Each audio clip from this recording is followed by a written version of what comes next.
Excellent. Right, we're good to go. We are good to go. Right, because I've got to check audio. Yeah, that seems to be going right. Okay. First things first. Let's get the usual nonsense and tomfoolery out the way. Obviously, for copyright reasons, there will be no audio or video from what we're going to be watching along tonight. This is why it's called BYOC, for Bring Your Own Copy. Good evening. Right, there should be, yep, the timer's working. You can see down there, this is the sync timer for if you're watching this later, or you need to pause the stream and catch up or whatever reason. So it'll basically be like that. You can see it, and then obviously it will stop. Right, okay. That's pretty much it. So, this is no audio, no video. This is just chat, watching. We're not sure. It's one of the ways I found we can get around the watch party restrictions, because you're watching your own copy, I'm watching my copy. We're just sharing a chat, and going from there. Okay, I've been looking forward to this for friggin' ages. Now, those of you who know me, and I suspect that if you're watching this, you'll probably do at least have a vague idea about me. You will know I am a big Star Trek fan, and this is my favourite Star Trek film. I have been so looking forward to this all day. Okay. Now, let's try what I was going to say there. No, my mind just gone blank. Yeah, this was the one I can remember. I think I've talked about this before, but I don't care. It's my channel. I do what I want. I can remember seeing the trailer for this. Now, this came out in 1996, which makes me feel old, because this film was almost 30 years old, which is just like, no, it didn't come out in 1996. It came out, oh, no, I would have been about 19 or 20 when this came out. And seeing the trailer, because there was like, I can't even remember what film it was. I remember saw it, because this is like really just before the internet started being a thing, or even being, generally acceptable to most of the public. This was just like mind-blowing to me, because I obviously, as I mentioned last time, my mum introduced me into Star Trek, and I have also said how First Contact is the follow-up in a way to Best of Both Worlds, which is one of my favourite episodes, which is also the episode where I first swore in front of my parents, but we'll skip over that bit. So seeing the trailer for this, and someone was like, oh yeah, this is pretty cool. I remember being in London at the time this opened. There was supposed to be a big Trek convention event at the time, but it was last minute. Oh, that's a pisser. Yeah, I honestly didn't think that they were going to. Sorry, I think it surprised people by how well received this film is, because this is also directed by Jonathan Frakes, basically the dude who plays Riker. And yeah, there's so much in this film that just pleases me. Like, now, it's not this. I mean, most films I'll go in and be like, oh, that was cool, or it's like, sort of thing. There's very, very few films I actually hate. For me, an average film, excellent. They call him the Shriek. Oh, I know what it's a reference to. But seeing, I mean, this wasn't the first Trek film I saw in the cinema. The first was Generations, which was, I think, in 94, I think it was. And seeing that was just like, whoa. But First Contact it just hit all my buttons. From the trailer alone, and just seeing data go, basically, Earth population 9 billion, or Borg. Slightly paraphrasing there. I'm just sitting there and I'm just going, I need to see this film. And when it sort of properly came out and I went to see it, it was just like, it hit every single thing I was looking for in a Star Trek film. You saw all but Nemesis on release in the cinemas. Oh, nice. I think I've seen all but and everything after Wrath of Khan I saw in the cinema. Because I was Wrath of Khan, I think I was, I mean, the motion picture, I was like 3, so there's no way I would have seen that. Wrath of Khan, I don't want to say I didn't see it, but I don't remember seeing it. That might be one of the ones my parents may have taken me to. Maybe, possibly, I can't remember. But I can remember seeing A Search for Spock, going to see that. Managed to miss Nemesis, think it was only one of our local... Oh, that sucks. Yeah, so yeah, we went to see, I think it was, Generations, but then this changed my view of how I view Star Trek as a franchise, because up until this point I had been, I'm not gonna say not invested in it, but I think I was at the right age, and everything just I mean, I've been enjoying the show, but I was not really big into fandoms and things like that. But then seeing this film changed me, and I know not in a sort of changed my life sort of thing, but it definitely changed how I viewed Star Trek as a franchise. Because I try to remember when Deep Space Nine was coming out as well, and then obviously Voyager, then obviously later Discovery and all that sort of stuff. But this, for me, at the time, was... And again, I can remember talking to my mum about it, because obviously, she was the person who got me into this. And this, for me, had the same impact a lot of people did when Wrath of Khan came out, however many years ago. Having seen Space Seed, and then seeing their captain, their crew on the big screen, and it being a direct follow-up from a TV episode was, well, not direct, but it's all plot-wise, you know what I mean? Was just like, that had never really been done before. But I understood as a concept, it could happen. So watching this, knowing it was kind of related to one of my favourite Star Trek episodes, I think kind of, if you'll pardon the slight pun, it kind of primed me to pre-enjoy this film, even having never even seen the trailer until I saw the trailer in the cinema a few months before, or however long it was beforehand. And just sitting there in the cinema. Now, I do have to clarify, there is one scene right at the beginning which did freak me out, and I almost walked out of the cinema because of it.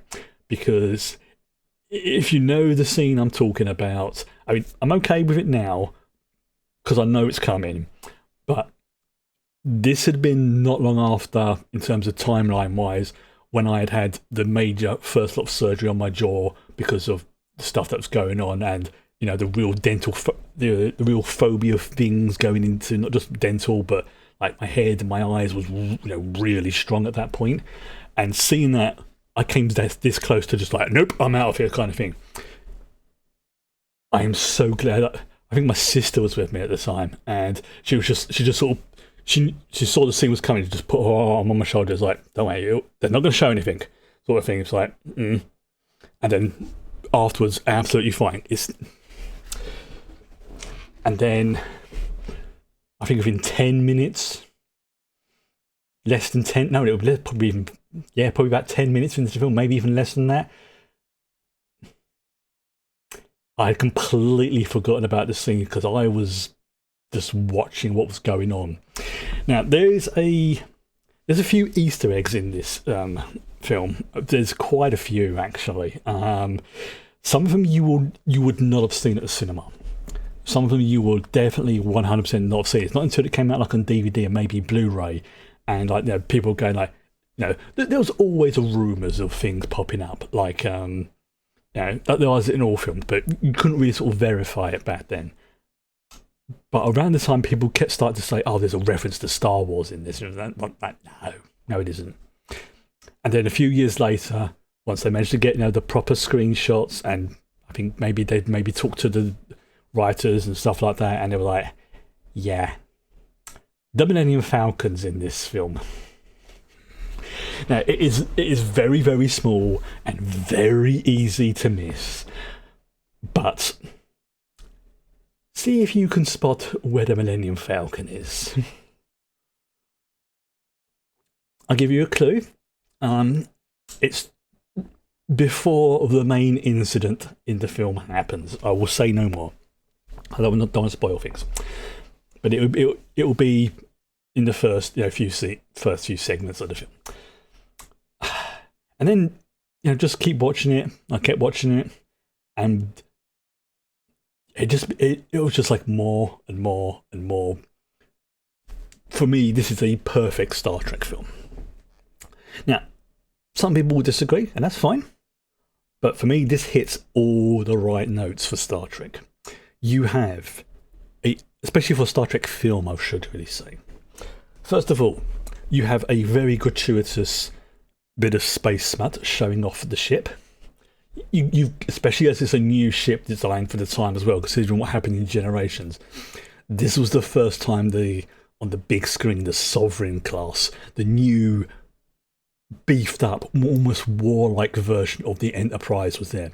Now, in the timeline, this was, I believe, if you watch Deep Space Nine, I believe this is set just after, I think it's just after the beginning of season 4, I think, because it also features another ship, which is just like,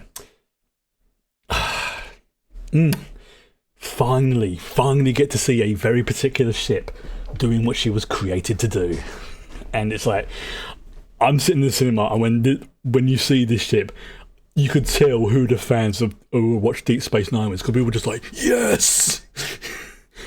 Again, you only see it for like a few brief moments in the film, but it was just like one of those. And by that point, I was hooked. Everything else from there on was just like, I freaking love this. You've got callbacks to older episodes. You've got, nods to important events. They're probably one of the most important events in Star Trek lore, especially for the Federation. You've got moral dilemmas. You've got characters reevaluating themselves. You've got technobabble. You've got good set sequences. It's, like I say, for me, this hits all the Star Trek buttons. And I can remember coming out of this film when it was ended, just being, I think I'm definitely a Star Trek fan now. And again, I could just remember my sister just absolutely laughing because, like, my mum wanted to go, but she was working at the time, so it was like, okay, your big sis will take you. Because whilst technically speaking, this is a 12 rated film, I was still going through a phase of my life where, going to things like the cinema, and today, yes, that's that's actually almost appropriate, considering today is the 81st anniversary or 82nd, something like that, of D-Day. So considering what happens at the early point of this film, is and who the Borg are an analogy. No, it's the Cardassians, isn't it? Yeah. Because that's another thing that they are big on in Star Trek, is using. It's 1944. There we go. Yeah, that's one thing they've used a lot in Star Trek is alien cultures as analogies for various stuff. That's one thing I think sci-fi does so well, is using what we would call alien stuff to basically just point at issues or things going on in humanity and going, that's you, that is, sort of thing. And Star Trek, I think, does a really good job of it, especially some of the original TOS episodes. Some of the metaphors in there were like sort of very, very subtle. Others were pretty much grabbing your head and going, "Look at this! This is an analogy. This is a metaphor. Look at it." One of those sort of things. But anyway. Okay, so let's get things prepped, let's get things all queued up. Again, for anybody who doesn't know, all I tend to do is there'll be a 5-second countdown to begin, and there's also some general trivia coming up from the X-Ray. Michael Dorn, Brent Spiner, who is obviously Data, Michael Dorn's Worf, Gates McFadden, Jonathan Frakes have all been quoted as saying that this was their favourite of all the 4 Star Trek films they made. Marina Sirtis, Deanna Troi, mentioned that she had the most fun film in Star Trek Generations, which did come out in '94, as I suspected, but concedes that this film was the best one they made. So you have got amazing soundtrack. You have got Jonathan Frakes, who dude knows his Star Trek. He's good at this. You've got the crew saying, "Yeah, this is freaking awesome," and also apparently as well, because there was a much higher budget, they were able to increase how well certain suits look, like the Borg stuff, which is why when they go into Voyager, the Borg looks slightly different now because they're using the First Contact design. Let's try and think what else it is. They've done that one, yeah. Trying to because there was something else I was going to point out. What was it? You know what? Let's just begin. Let's just start. If it was important, I'll remember it. I do warn you at some points in this, I am probably going to mentally regress back to my 19-year-old self and just start giggling and have a big shit-ass grin on my face. Because there is one scene in particular. Little bit of a spoiler, but it is referenced in Lower Decks. There is one scene in particular which referenced in Lower Decks, and I am so glad they included it. It literally just made me just want to sort of do the happy claps. It was just like, you know what? Yeah, let's do this. So yeah, like I say, word of warning, one of the opening scenes does have needly related stuff, head-wise, eyeball, ocular related shenanigans. Let's just put it like that. So when you see me going like nope, that's one of the reasons why. Because as I say, I have a major phobia of stuff like that. And anyway, okay, right. So we do a 5-second countdown. But I will keep yakking on about Star Trek for freaking hours and hours and hours if I don't focus. Right. Breathe in. Get yourself comfortable, and we will start in 5, 4, 3, 2, 1, go. And this has that music.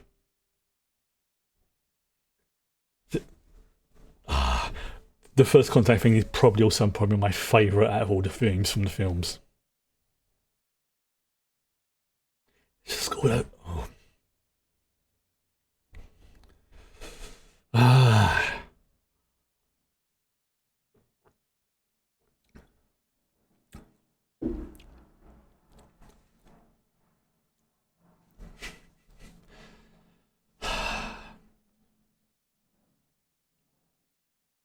Patrick Stewart, yep.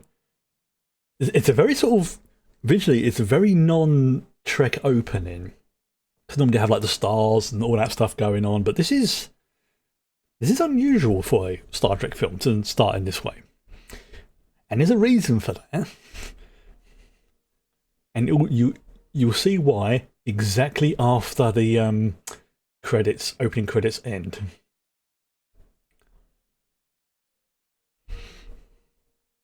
Rena Sirtis, yep. Alfred Woodard, yeah. James Cromwell. Alice Krieg. Oh, yeah.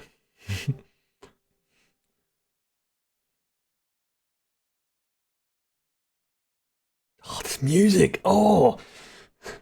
No wonder. Jerry Goldsmith.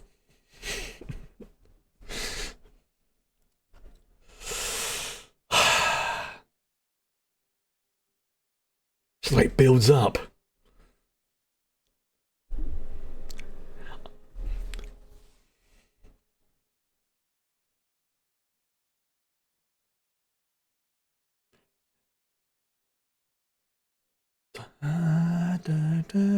No, I've got to be careful. I've got to be careful to not sing along to this, otherwise I could get copyright strikes. The temptation is there, though. Yes, I have the soundtrack. In fact, I'm going to have the soundtrack for all of the films.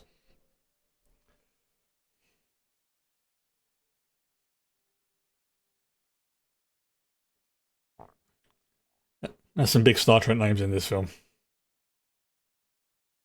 Oh, and Believe me, if I had a chance, I would have shanked someone to have played a Borg in the background. Directed by John Frakes. Did a great job, sir. Yeah, that's why it was in the Starfield. Okay, now, play, keep your eye on Picard. This is to give you an idea of how big a Borg cube is. Keep your eye on him. Keep your eye. Keep going. Yeah. Borg cubes are big. So again, me seeing the cinema thing just be like, Ugh. Yeah, they're about 3 kilometers-ish. Some of them are 4 kilometers. Oh, okay, here we go. We're coming close to that scene. So, the cutest of Borg.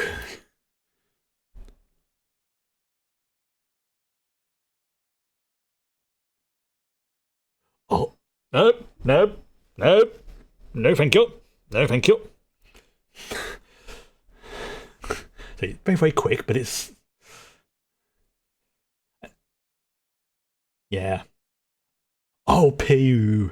I have a replica of that uniform, and I was very tempted to wear that for tonight. I should have done.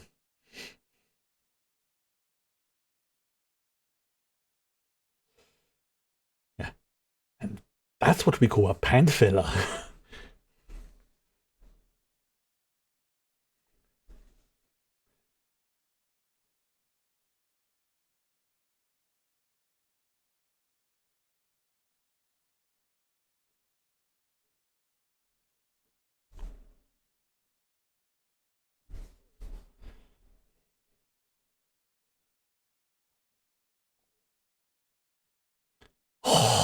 Oh, that's just pure smut. The Sovereign Class Enterprise E. Oh, that's just pure ship smut right there.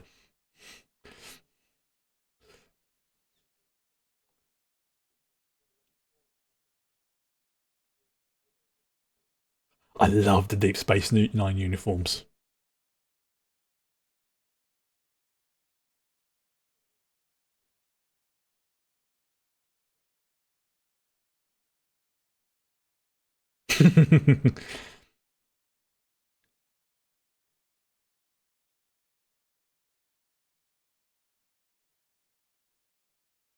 Yeah.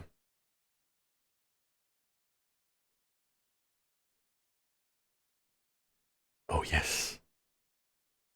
The Federation's flagship.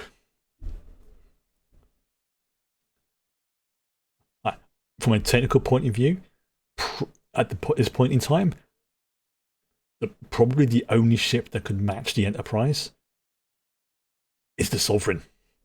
The ship it was, the progenitor, so to speak, of that ship design. And the Enterprise has a slight edge, though. Slight edge.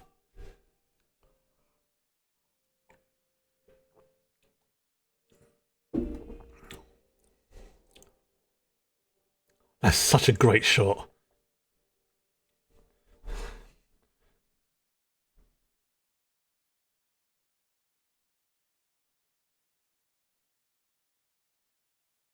And yes, I have tried to grow my beard to look like Riker's. I can't do it.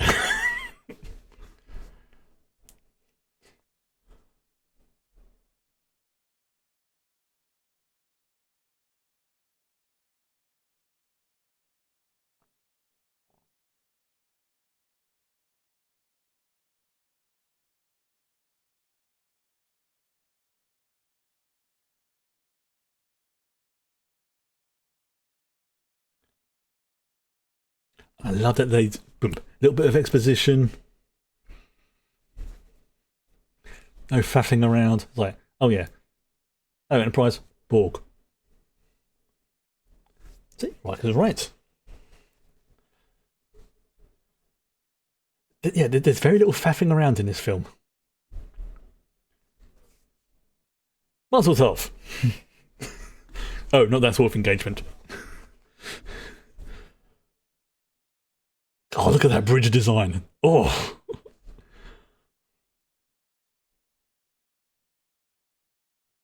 Defiant. Yeah. That defiant.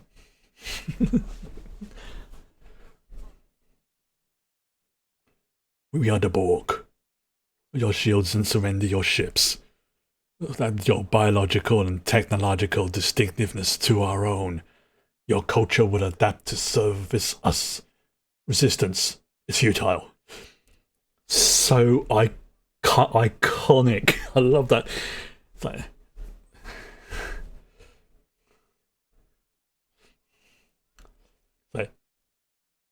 yeah, the last time the Borg tried to take Earth, it took out, I think it was like 75% of the fleet.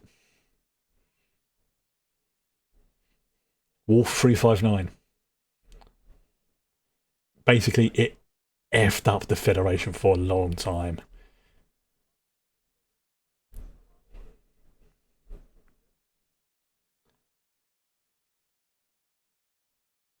Yeah.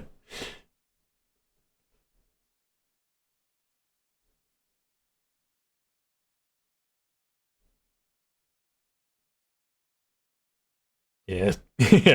Even Riker's like, hell yeah, Data, hell yeah. Engage. Mm. God, that ship is just like, I mean, don't get me wrong. Like, this is the scene. See if you can spot the Millennium Falcon. Look in the background. Very tiny.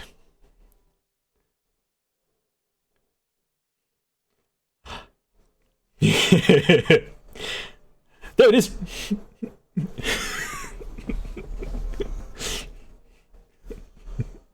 I'm gonna be grinning like a maniac for this film. Oof. Ah, it's the Klingon music. Say the line. Yes. Ship coming in. The Enterprise.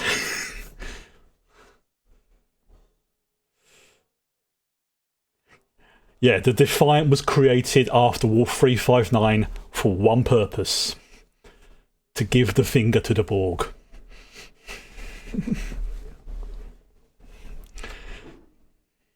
And this is for probably the only time in its life that it did this.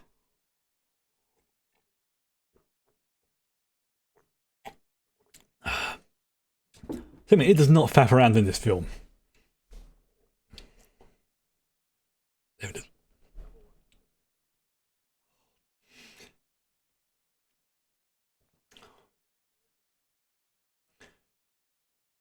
Seeing this in high def compared to cinema, it's like, oh, it's good.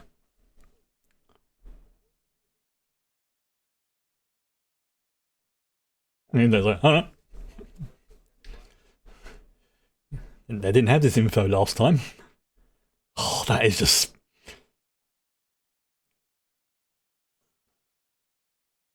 Oof. Yeah, the Slav.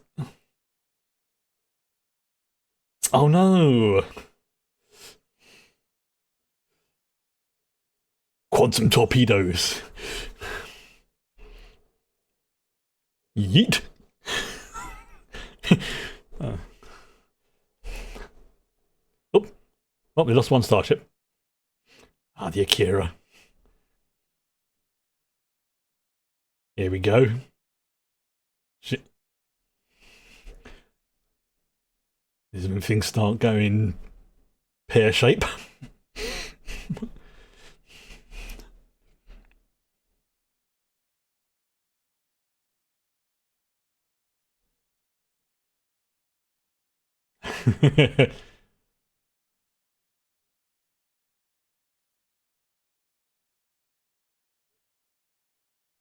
Yeah.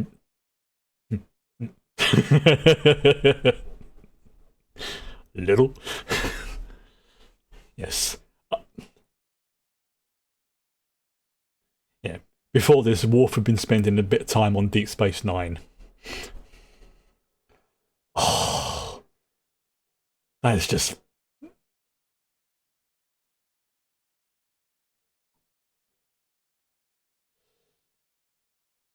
There we go. And this is when the Borg are about to rewrite history.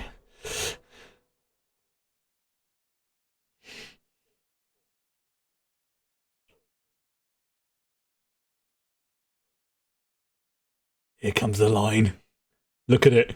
That's terrifying.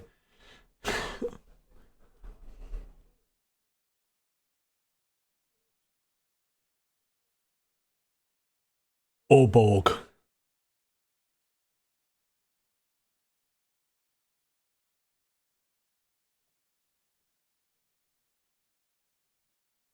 Wibbly wobbly, timey-wimey.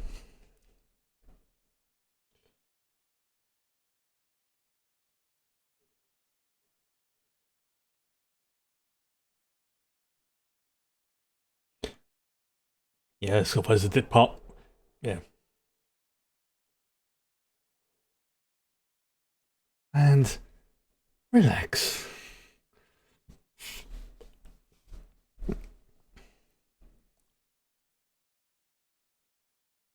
So, I mean, no faffing around at the beginning of this. It's just like, oh yeah, Borg, get there. Problem. Temple shenanigans.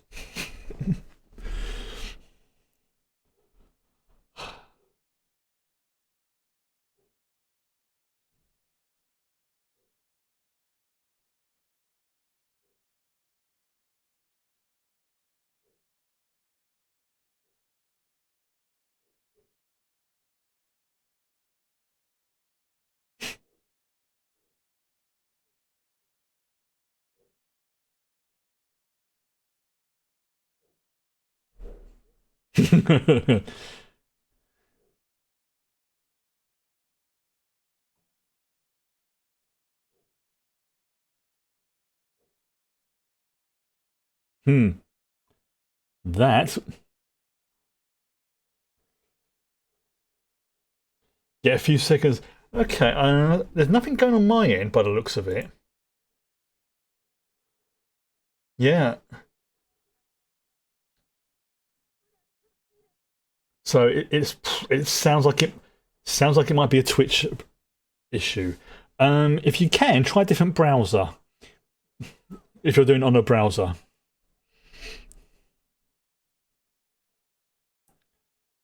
Oof. So I know sometimes in the wait was was that a Wilhelm scream? Uh, oh yeah, cause I've noticed that it's Chrome's been a bit funny for certain streaming stuff recently.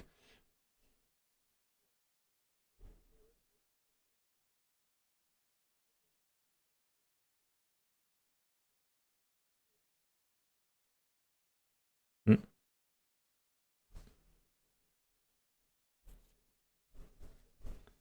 Yeah, World War Three.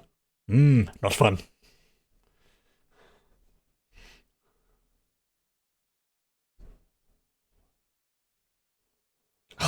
Quantum torpedoes, heavy hitters,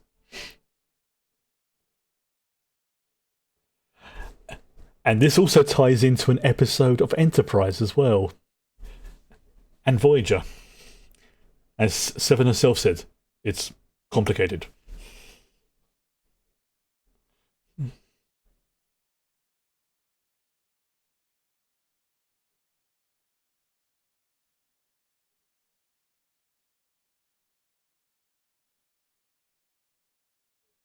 Yeah, April the 5th, first contact day.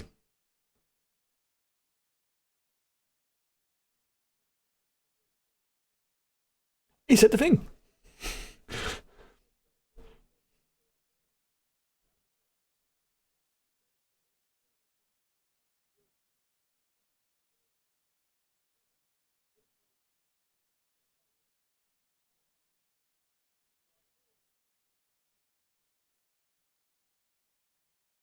Yeah. By the time they get to the transporter bay, it's all the clothing's ready there for them to put on. I would so love to have been a extra on this film. Again, I would have happily shanked someone. Oof, that's a bit rough.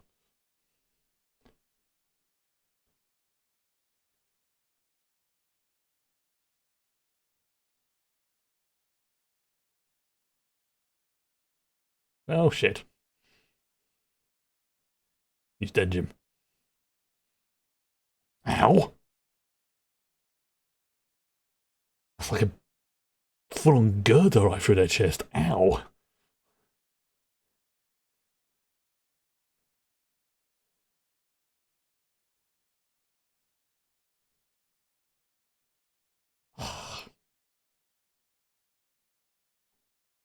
There she is. Earth's soon to be first warp ship. Barely scrape warp one.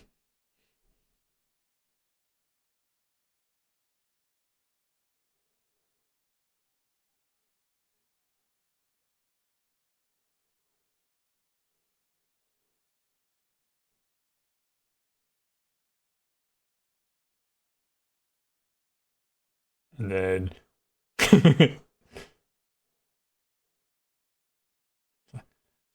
spot the green screen.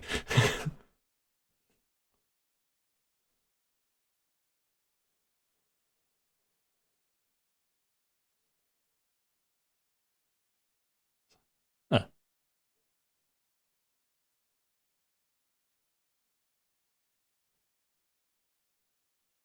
yeah, that would cause problems.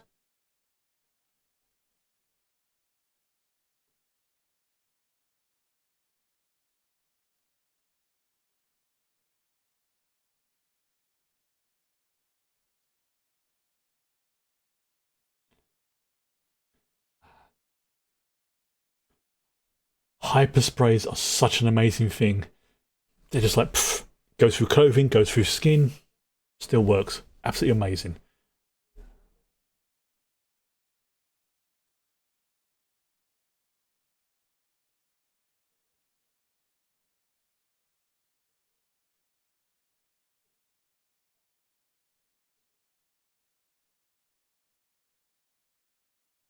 14 hours. No pressure.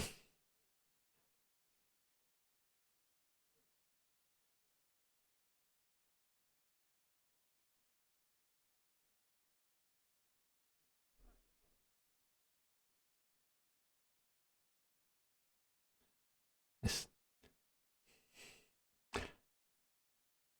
that is definitely a sort of a bit of irony using a missile.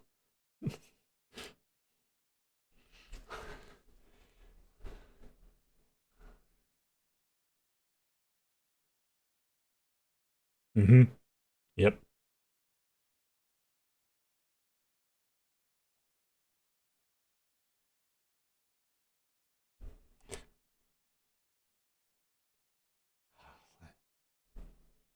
Yeah, I understand where Picard's coming from. It's like, hell yeah.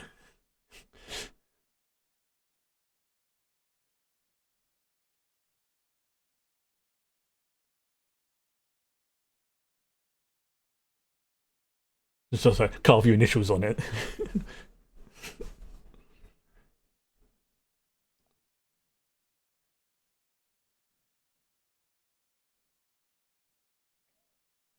Yep.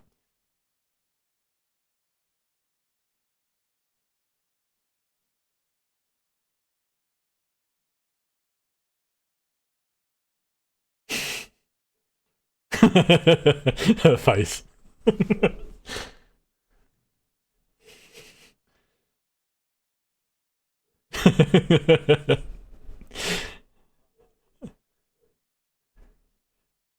Oh dear.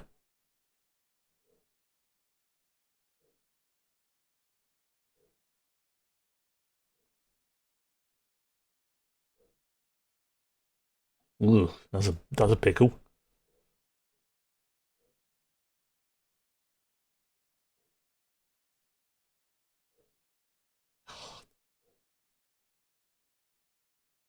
That's again gratuitous spaceship smut.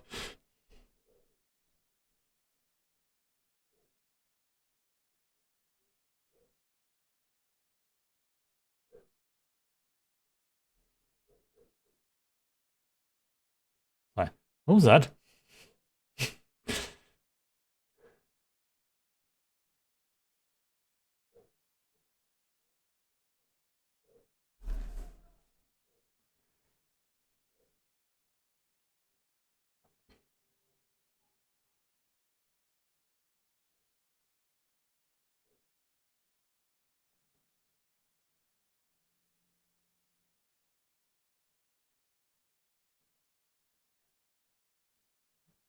Uh, no, no, he's not. He, he's not. He's not okay.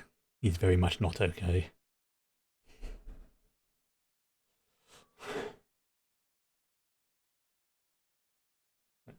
Uh, what? What?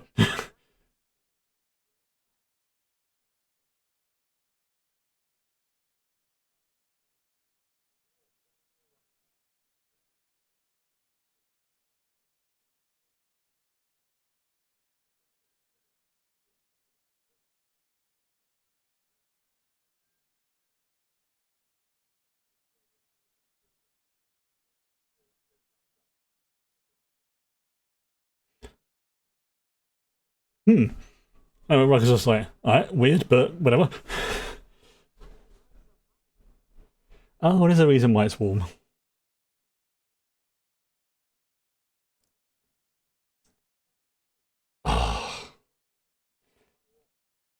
To just being a git. Oh well.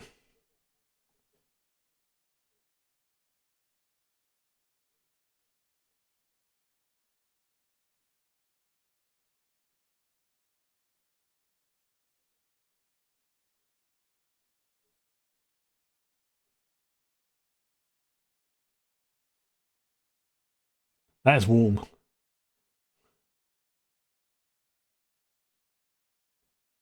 Yeah.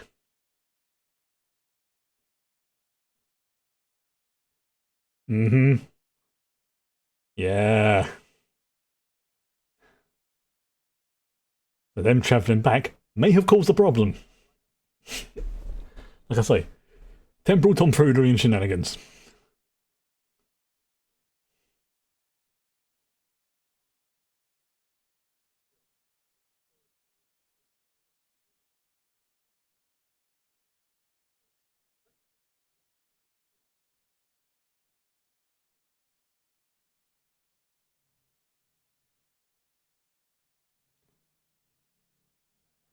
There we go.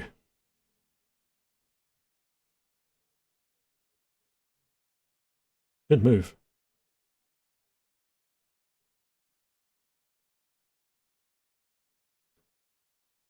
It's like almost like it's now almost like a horror film. And that's when oh yeah, she's. Hmm.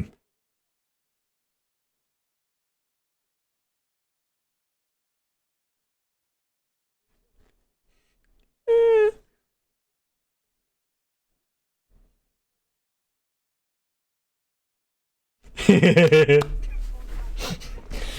like yeah, mate. It's like he's so sarcastic. It's great.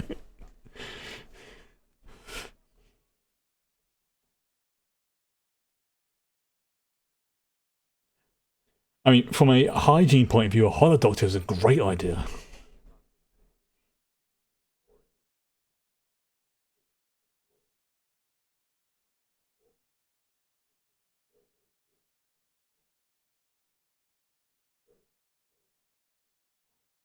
I think yeah,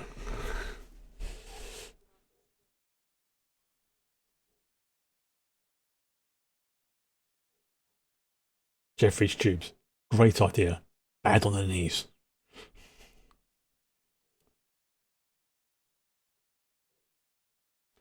Yeah, the Sovereign is much more armed compared to the Galaxy class.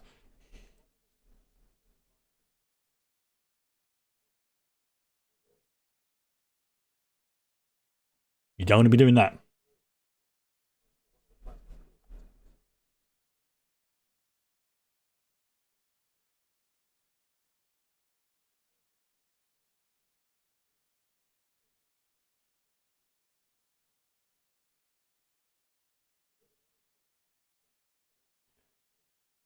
The, the,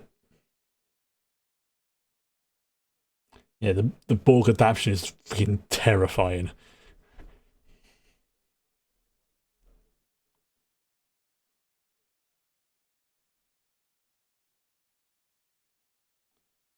Yeah. Now, it's possible to survive the assimilation process, but if you do, you're going to be pretty much traumatized for the rest of your life. The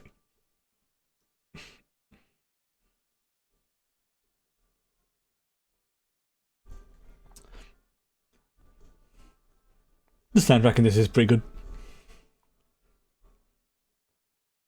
And I want Riker's jacket.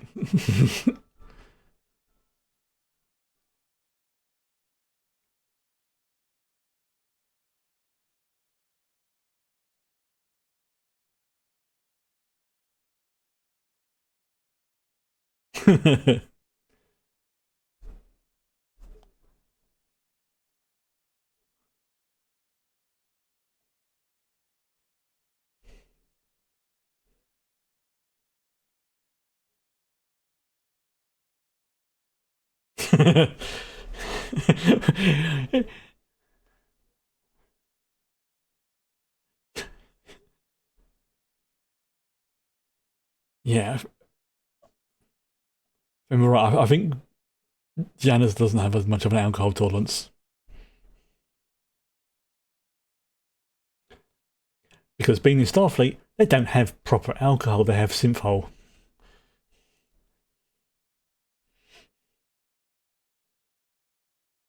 So she's probably never had proper alcohol in her life.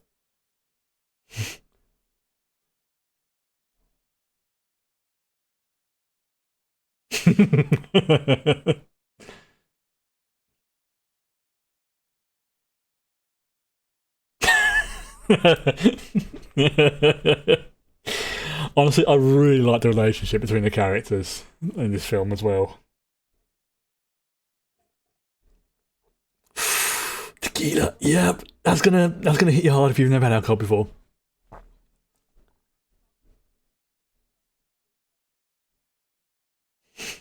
It's like, yes, dear.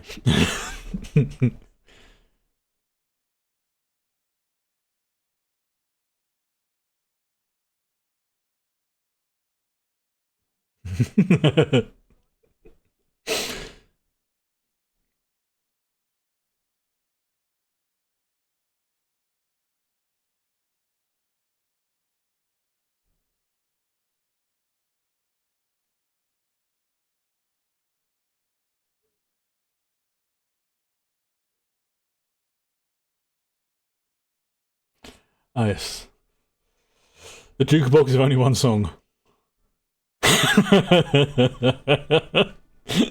Right, it's like, I am so done with this. And another gratuitous ship shot.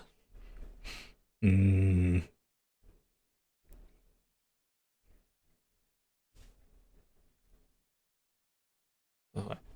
What's my role in this scene? Just stand behind Picard and look menacing. Yes. Can I keep the uniform? Yes.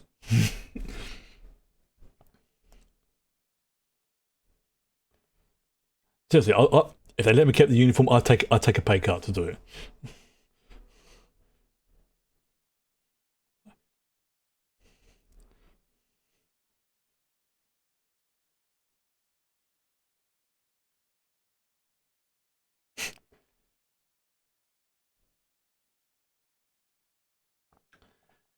Now, if this had been on the Galaxy, this would have been a lot more of a problem because the Galaxy's got more flaws, if I remember correctly. Oh. Yep, the assimilation process is proceeding.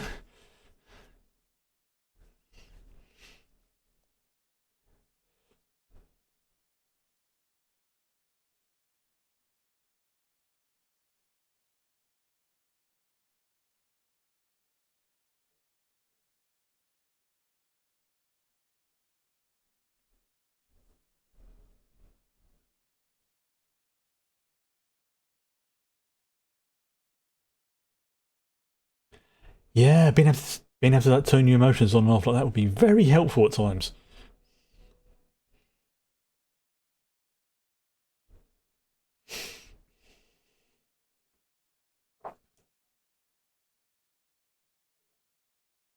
That could have gone bad.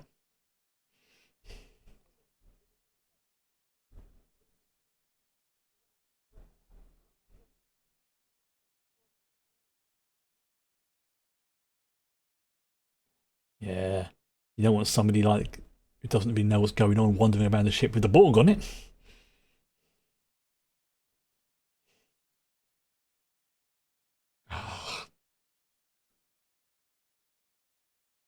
Yeah.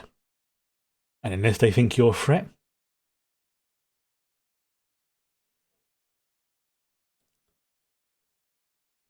Mm-hmm. Like you can definitely see the makeup and the costume design budget has increased.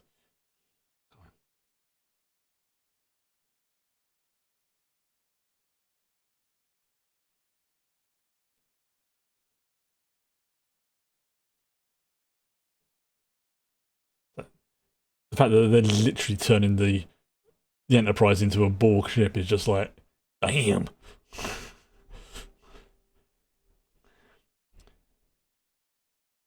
Because Borg technology is very difficult to remove once installed. Not impossible, but very difficult and very time consuming.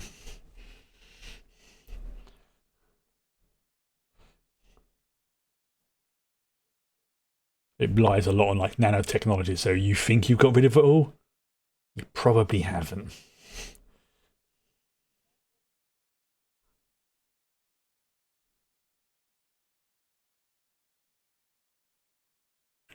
Oops.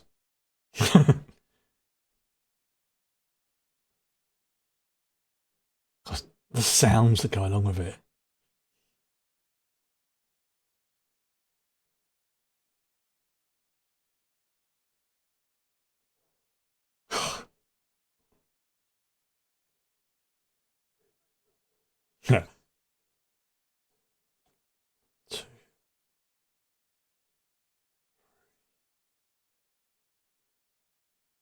That's 3 shots.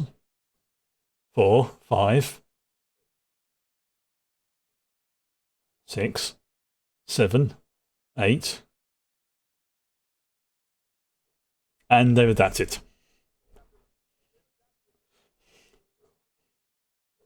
Yeah, so they took 8 shots and they adapted, which means phasers don't work on them anymore.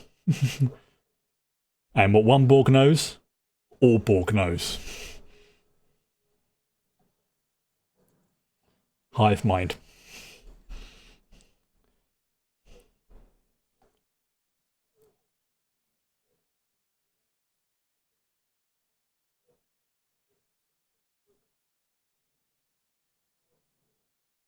It's like, yeah, get them away.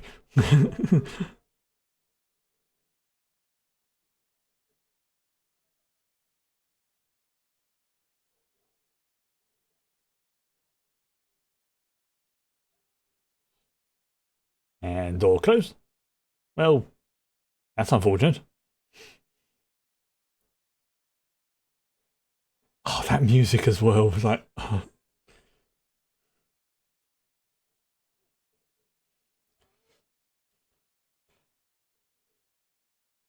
And that's how quick the first stages of a simulation are.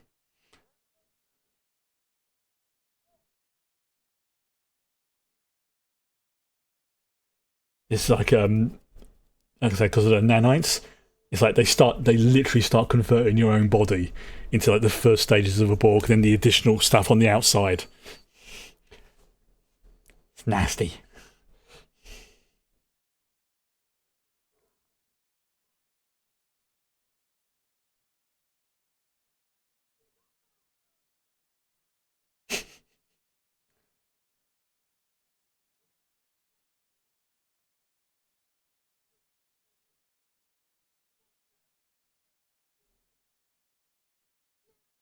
Okay. Yeah, no, it's not.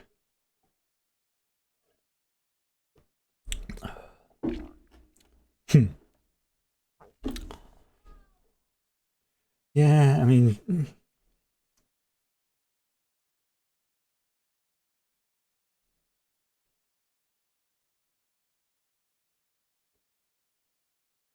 yes. Now they did make one change to the book for this film, which a lot of people didn't agree with.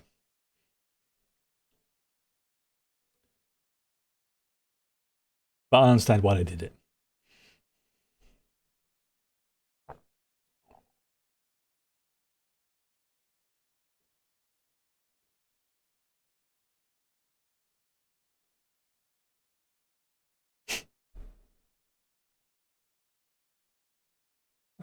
What does this do?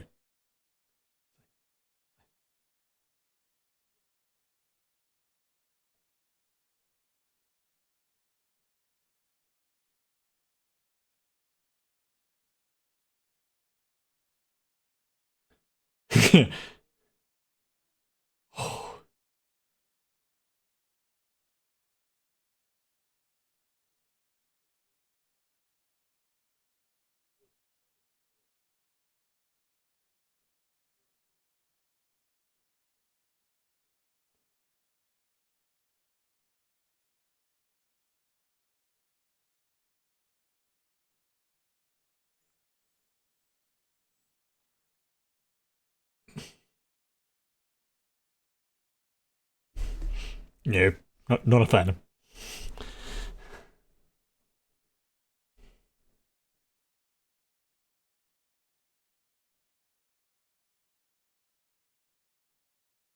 Basically, yeah.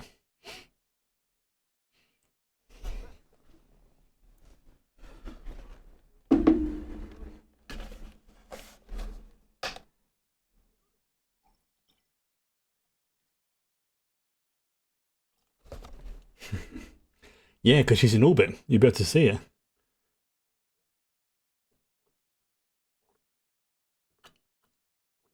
Like, what the hell?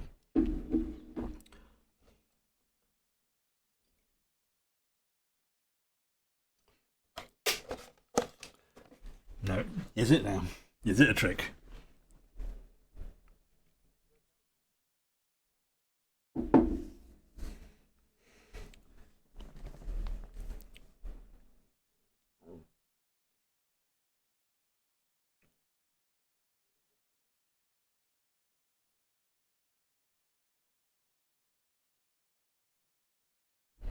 It's true.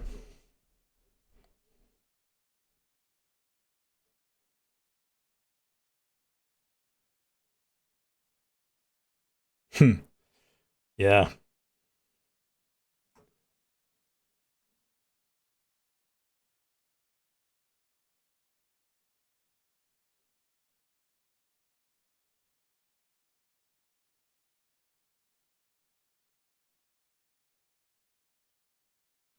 Fair.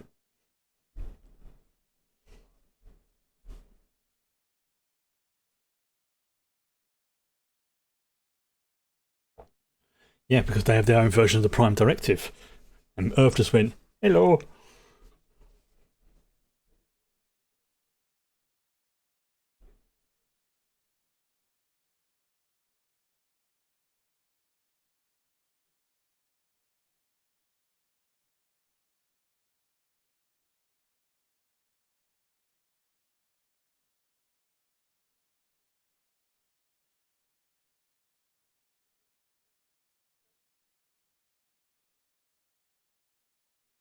And that's a lot of pressure.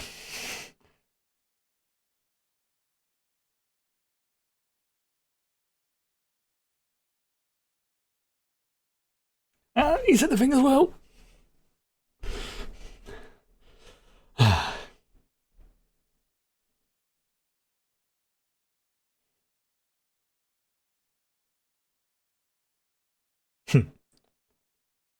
Interesting choice, James Cromwell, to play Zephyr.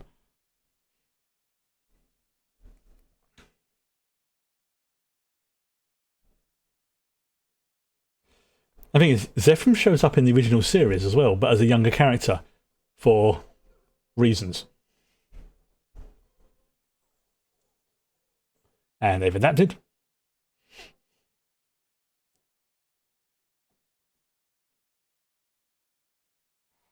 They really start to put the implants on them. That's that's some body horrors level of stuff right there. So I imagine if the Cenobites saw the Borg, they would be like, "We like your style."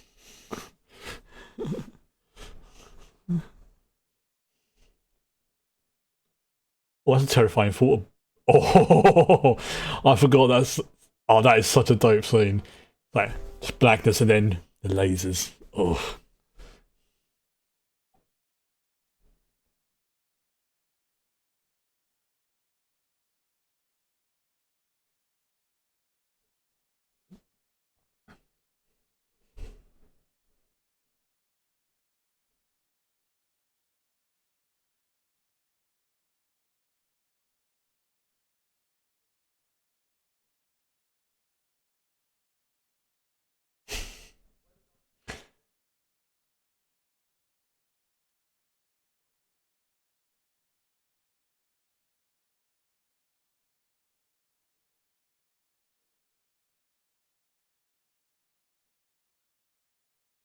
That's one way of describing it.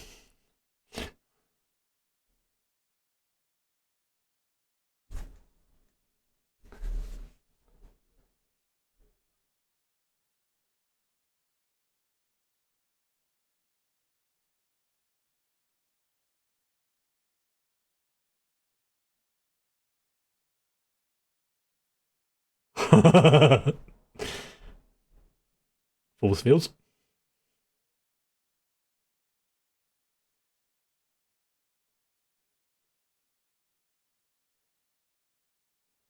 That's not including burning up on re-entry.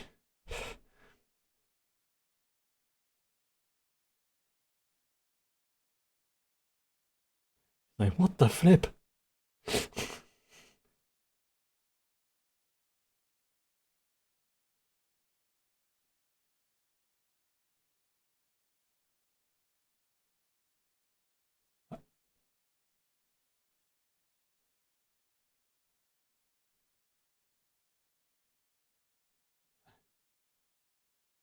Yeah, he's like, you're definitely not in Kansas anymore.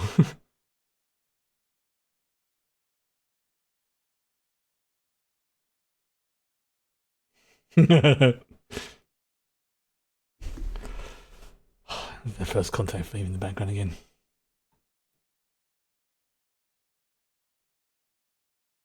Yeah, she is terrified. And understandably so.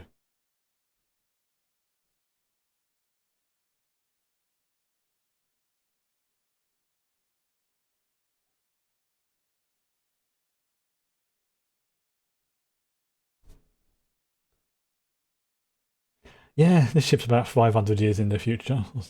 No, it's more than that, about 200 years. More? Less, you know what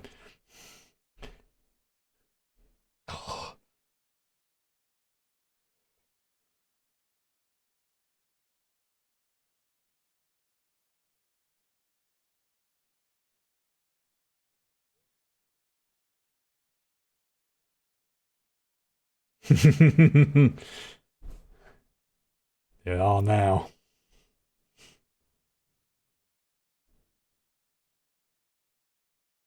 That is so creepy. Done so well. Like,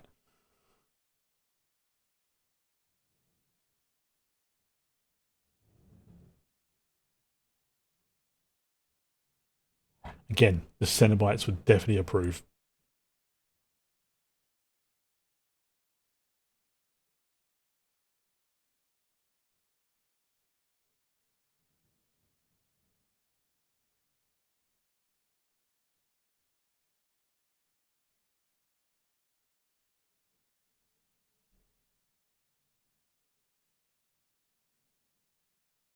Hmm.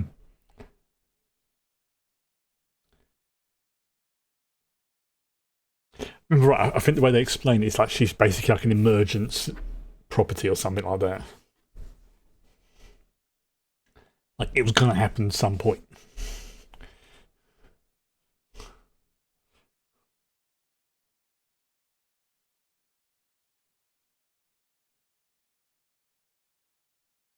You're not evolving.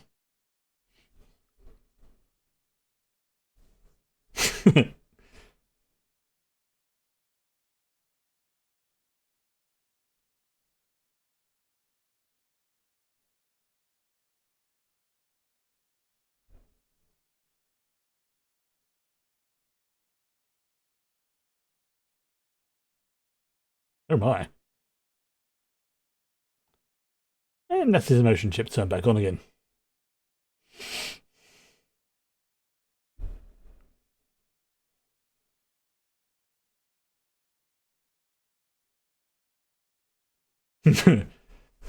Lies. Wait, what?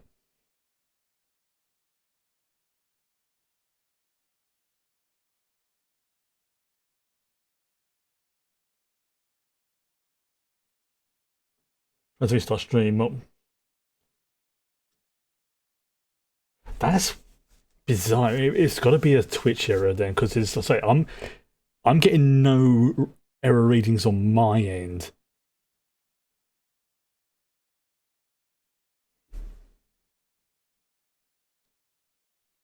And it's not like I'm running anything else in the background to sort of, mess. Let me just see what the bandwidth's going on like. Yeah.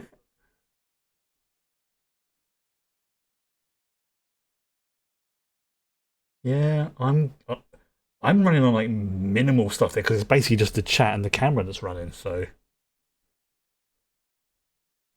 definitely sounds like on Twitch's end.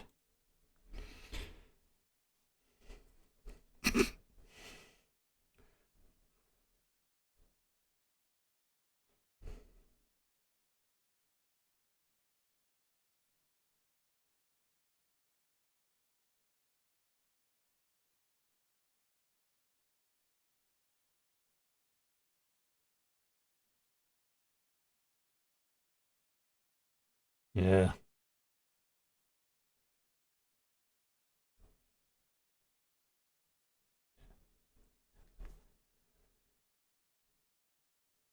That's a lie. Money does exist in the 24th century. It's a lie.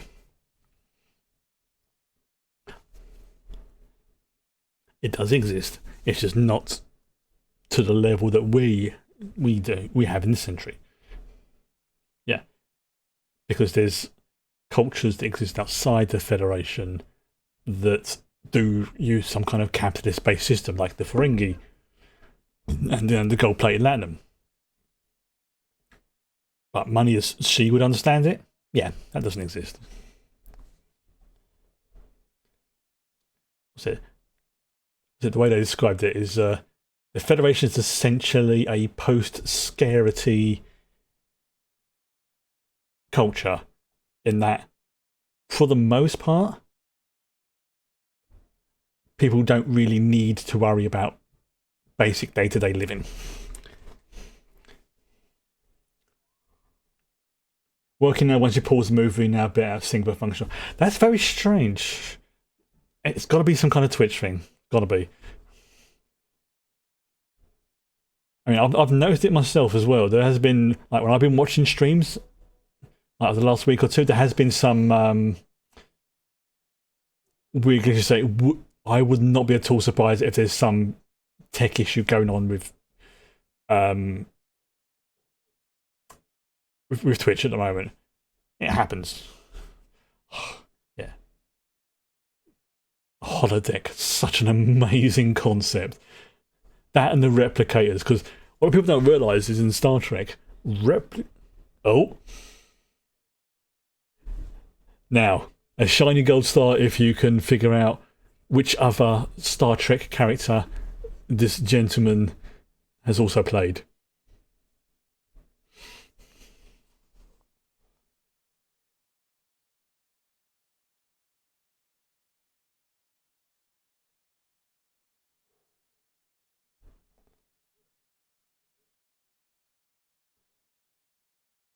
Yeah.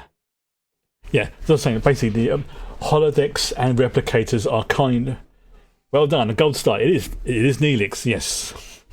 But yeah, replicators and the holodeck work on very similar systems in that obviously, a replicator creates things, using like that. But with the holodeck does it, but with photons. But if you create something like food in the holodeck, it will create real replicated food, so you can actually eat it and drink it and stuff like that. So the two systems are kind of like two sides of the same coin. And I know this because, like I say, I've done research. I've had to for my Star Trek Adventures game,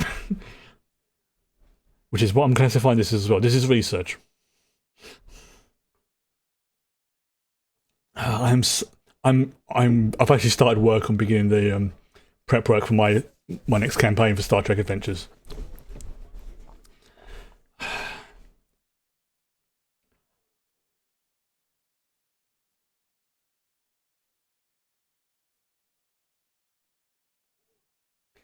The holodecks are friggin' amazing.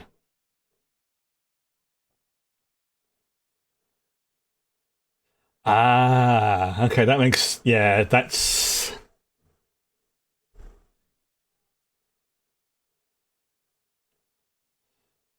does make a bit of sense. Okay.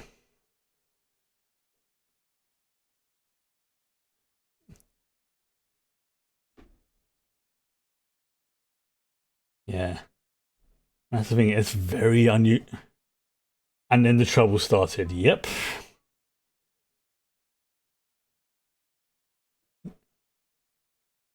Mm-hmm.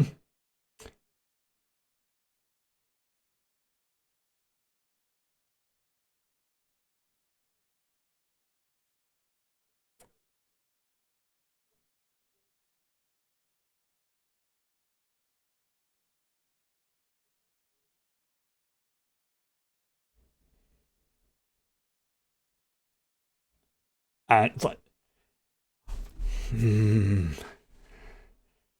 yes. Now, a lot of people saying this is out of character. This whole thing is out of character for Picard, but considering what he went through as Locutus, what they did to him and to the Federation.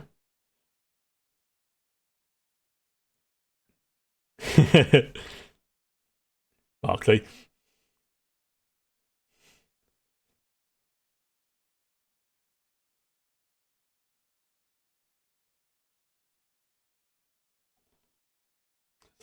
Really? Can't a man have a drink in peace?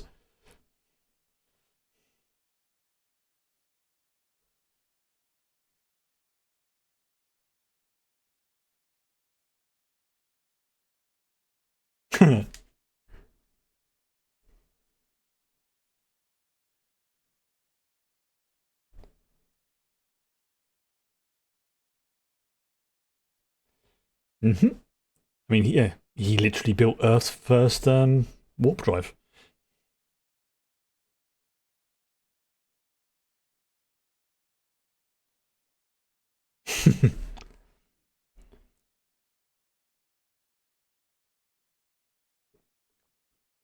I'm glad they switched Geordie over to the ocular implants rather than the whole eye visor thing.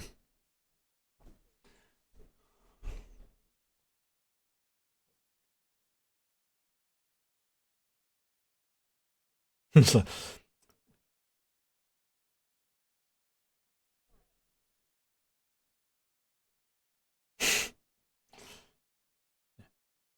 now, people have always said, like, why do they keep Reg around? The thing is, he is a really good engineer. Like, ridiculously good engineer. The problem is, he has very. His social skills?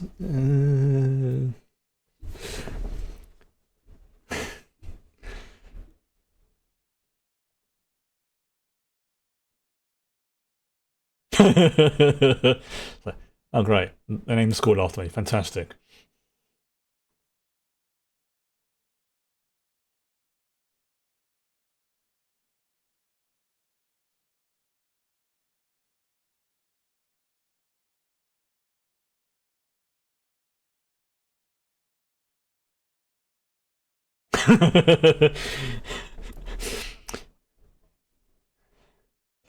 It's like,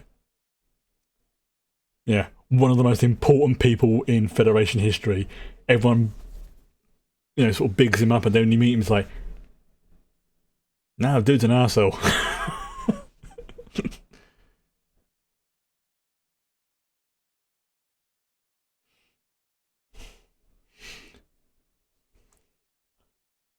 I'm trying to think.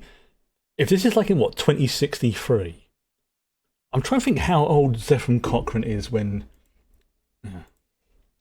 How old Zephram Cochrane when first warp flight?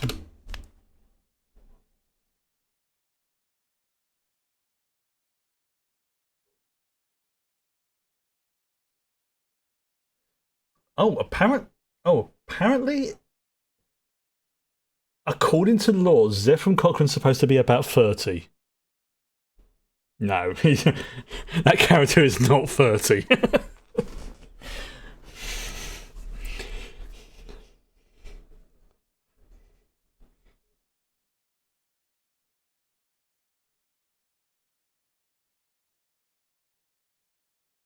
Yeah. And they would also, the Borg would also then get a head start and take. Yep.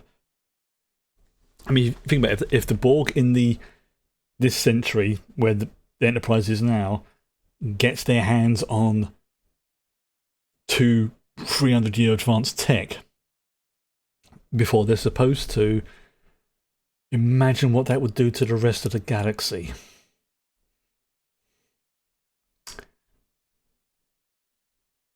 It would cause problems.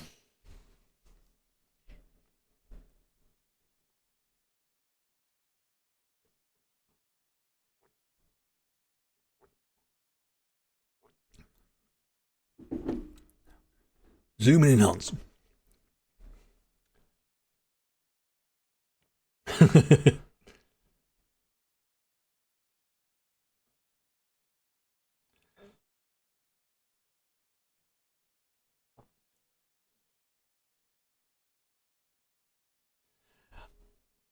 I love this scene because it really gives you an idea of the scale of how big the Sovereign is, the Sovereign class, the Enterprise E.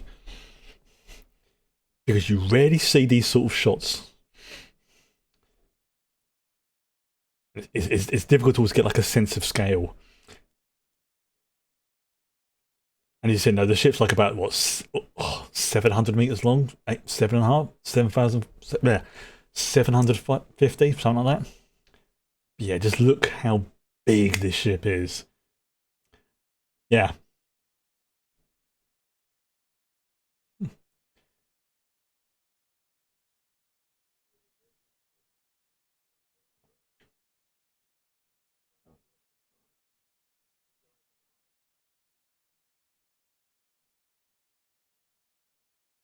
And that's a nice way of doing a transition. Like, look at it.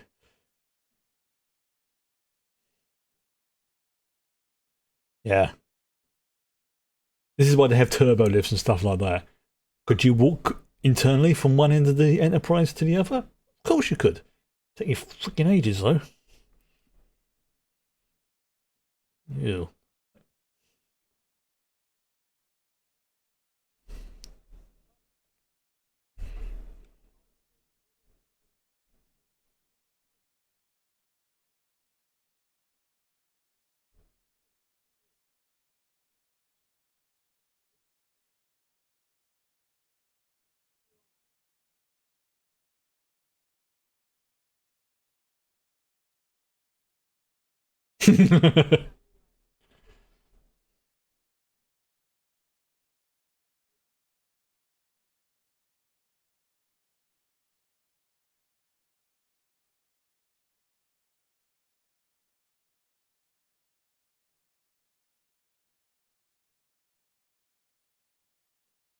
Sounds very cult mechanica. I've realised it's like, oh yeah, oh, that is a horrible thought. If the Borg ever got their hands on an STC or a Titan, that's a terrifying thought.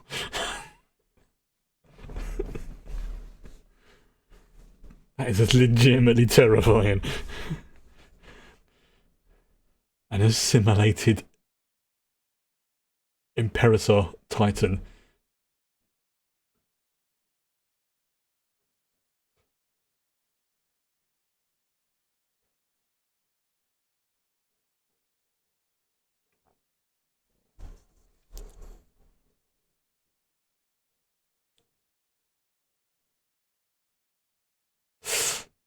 That's got a sting.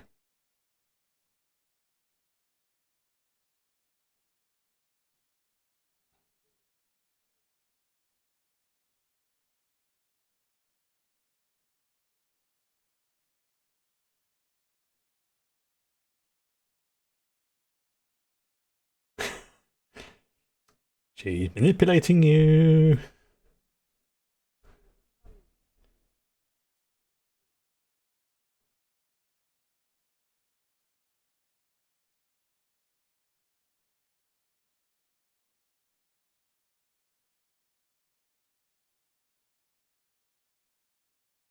Damn.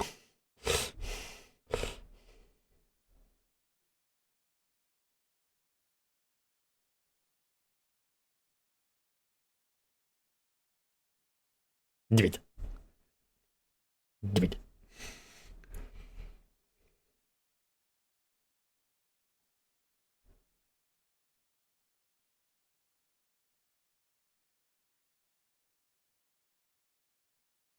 Yes, ask Tasha Yar. Wait.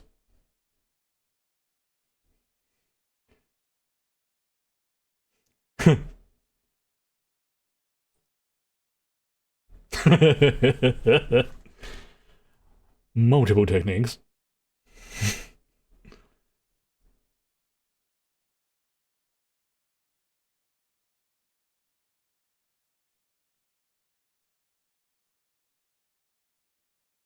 It was basically when he got jiggy with Tasha.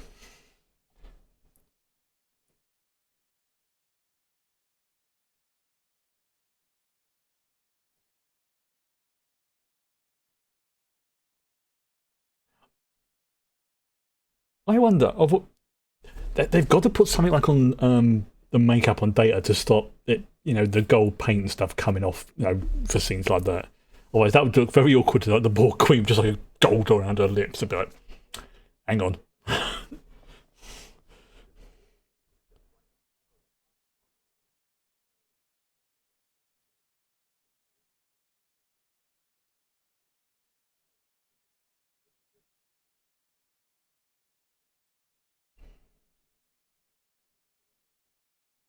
Yep, the deflector dish is quite important. Hey, you can go high impulse, but it's generally not advised to go to warp without a deflector dish. You can do it, but the higher the warp you go, the more you need a deflector dish, because even like a microscopic dust particle, when you're traveling at a big chunk faster than the speed of light, becomes basically like a small missile. And the faster you're going, the worse it becomes.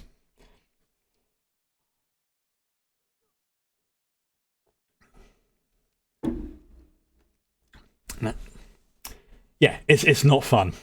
It is definitely not fun. It's like it would be like the equivalent of those what do you call them? Is it shaped charges? The sort of things that like the SWAT team use to punch you through bulkhead doors and things like that, whilst you're riding essentially in a Mini Cooper or other small car. You would just be obliterated, and that's also not including the whole thing about going to warp with inertia. But the deflector dish is very, very important.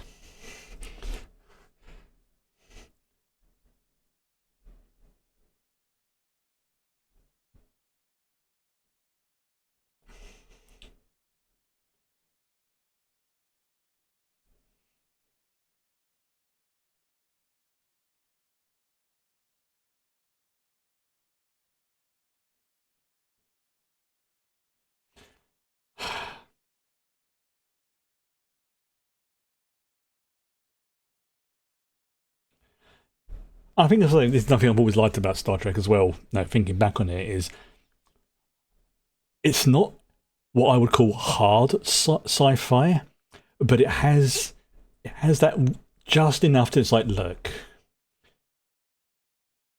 we can do some techno babble with it. It's fine.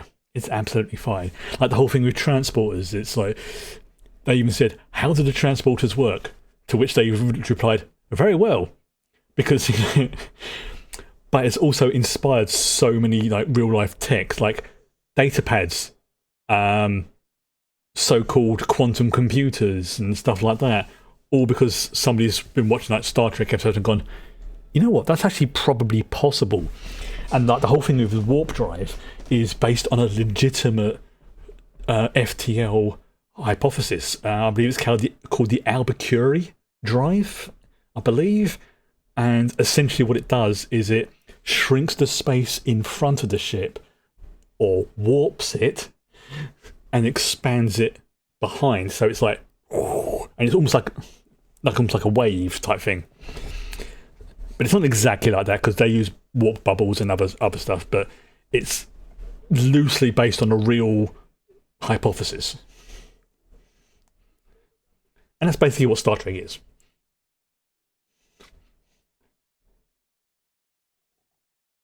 I mean, the closest I've come to seeing a show that is probably true hard sci-fi, it's probably been The Expanse. I mean, obviously it takes some liberties because it's a sci-fi show, but I love that Borg's not just going, "The fuck are you doing over there?" But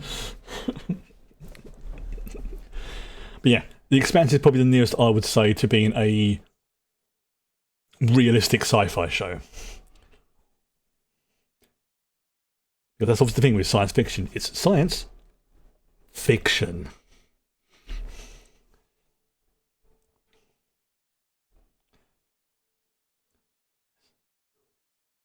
Now, that's not a bat'leth.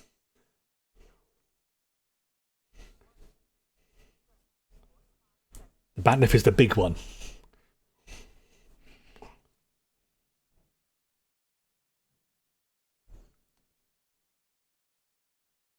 I think that's a... No, the Ducktag is the dagger. Meklet, that's it. I would have got there eventually. I was working my way through Klingon weapon names. Yeah, it's like the bat'leth is the sword, the Ducktag is the dagger with the bits, and that one, which is more like a sort of slicer, is, has been pointed out in chat, the Meklet.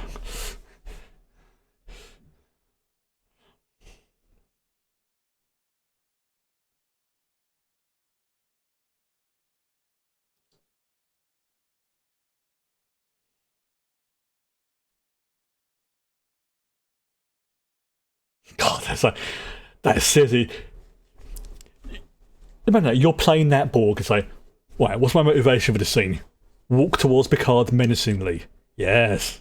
Do I have to say anything? No. Just look pissed off. Oh yes.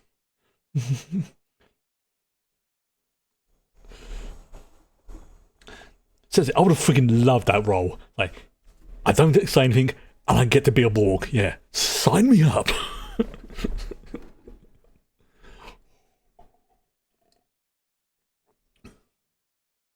As you may have gathered, I like the Borg.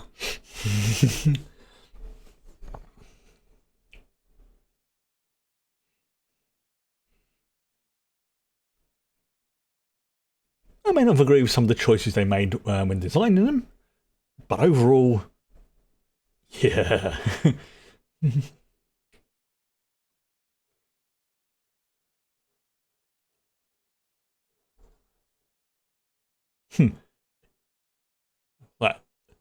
Right. Oh, great, Dave, great. Yeah, the disc is now flying up. Well done.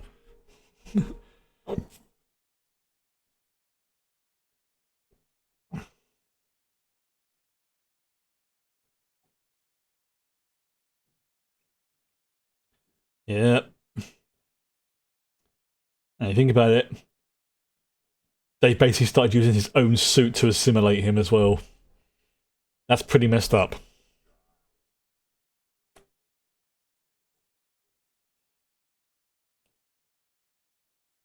That's one way to stop the air leaking.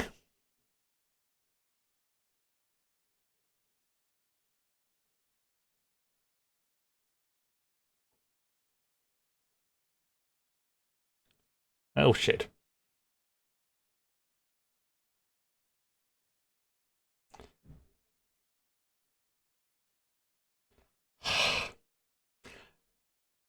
And that's an actual model as well for that ship. That's not CGI. It's an actual model. Like,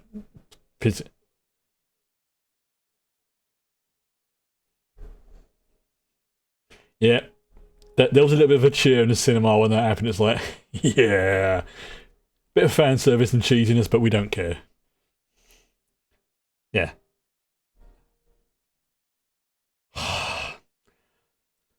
I follow one of the designers on Blue Sky who does stuff for for Star Trek Online and other bits and pieces, and they regularly share, obviously, stuff that they can for the different ships. Um, it's just smut. It's just ship smut. It really is, and that's one thing I have always loved about Star Trek is even the aesthetically unpleasing ships, shall we say, are beautifully designed. Like, if they're ugly, it's because they're meant to be ugly ships.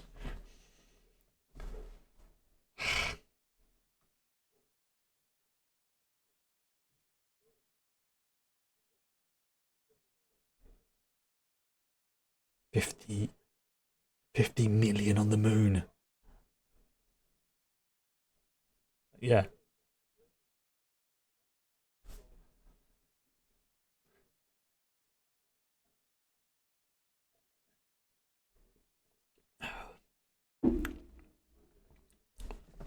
Yeah.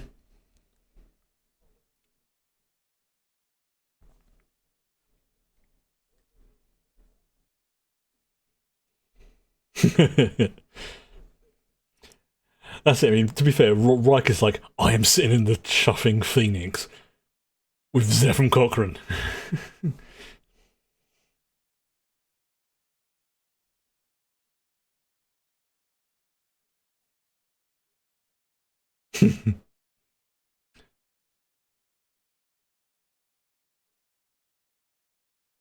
Well, that's the thing, you kind of do.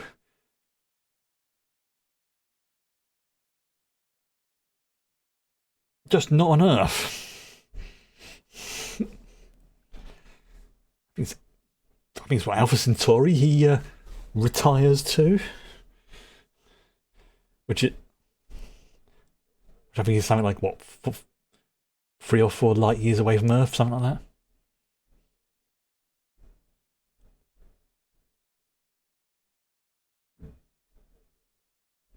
that.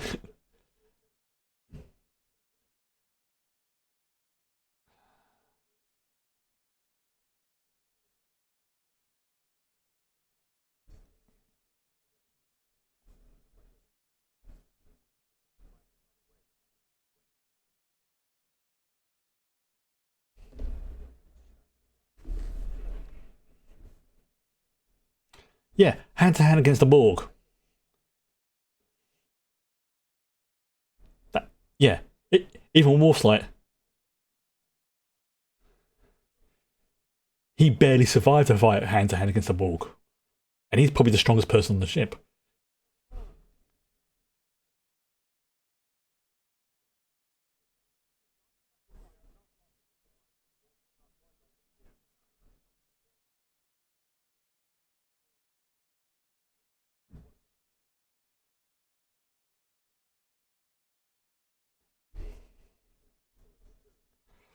Oh, this scene is so good. Oh, Picard might as well just. Oh, that's probably one of the worst things you can say to a Klingon. Picard is so freaking lucky that Worf respects him, because if he hadn't, as he says, Picard's head would no longer be in the vicinity of his shoulders.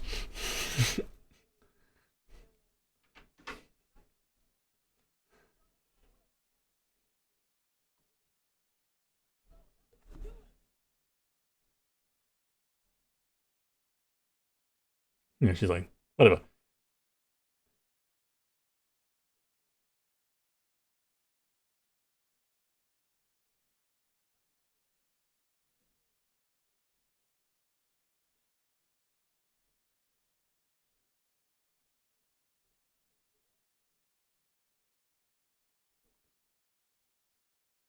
Yeah, this is not Picard. Well, it is Picard, but it's like,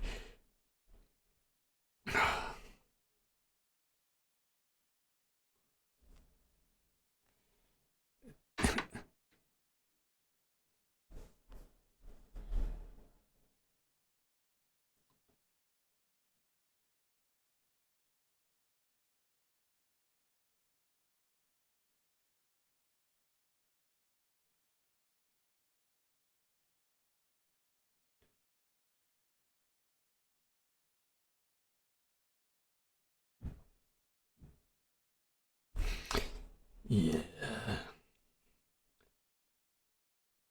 Hmm.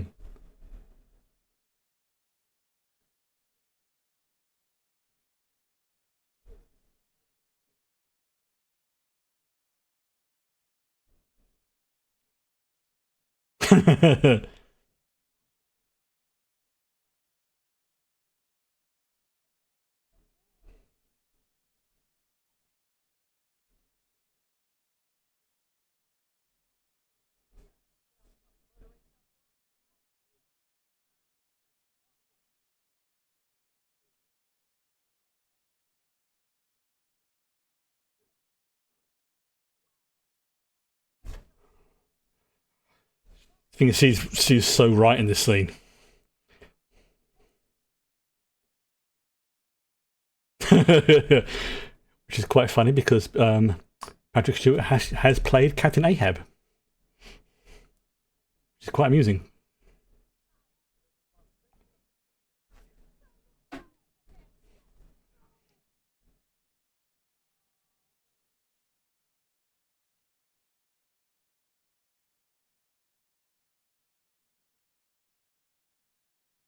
All the previous enterprises there,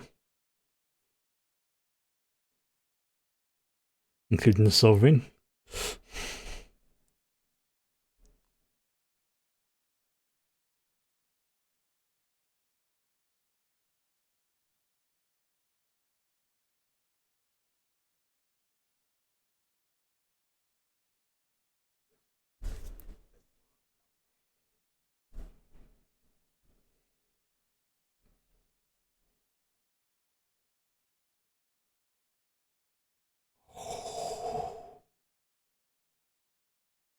That is, yeah.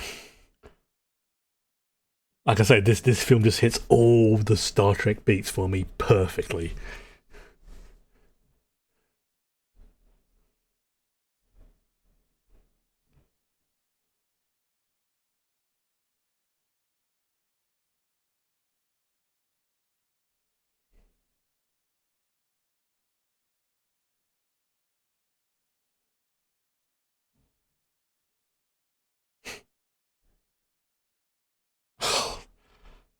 Such,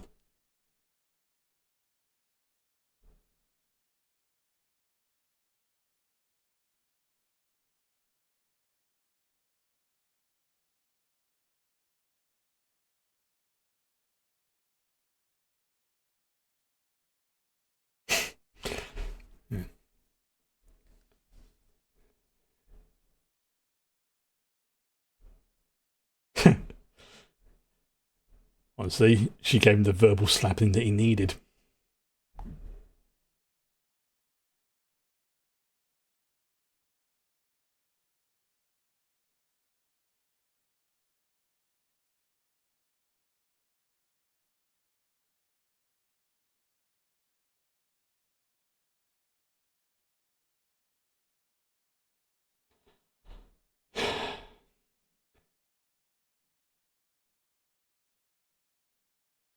I think honestly, the fact if that had come from any of his crew, it wouldn't have had the same impact. But the fact it came from someone who can be, relatively speaking, objective,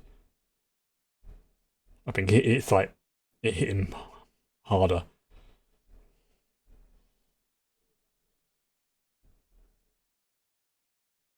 You know, the entire crew was going, "Damn, he's good."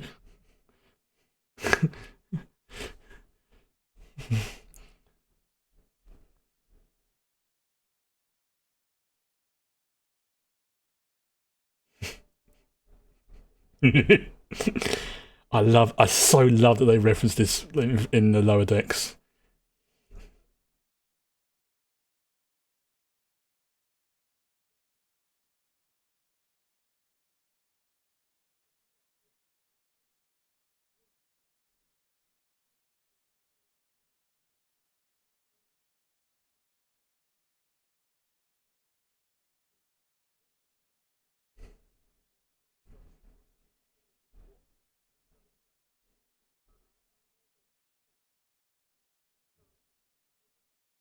And they still have Majel Barrett as the ship's computer.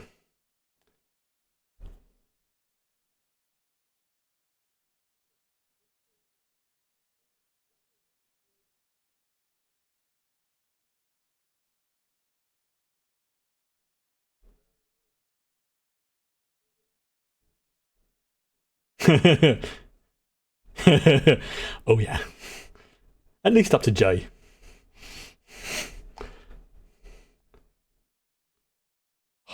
Contact theme again.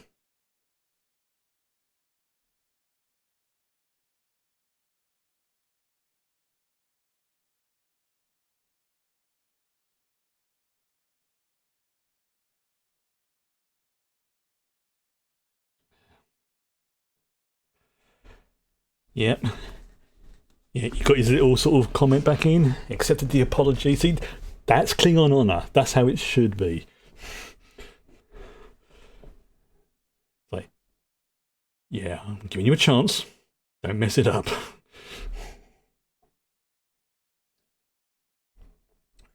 Now, obviously, if he completely fluffed that up, he'd be well within his rights to punch the crap out of him. That's it. You give everybody one chance, at least. Here we go.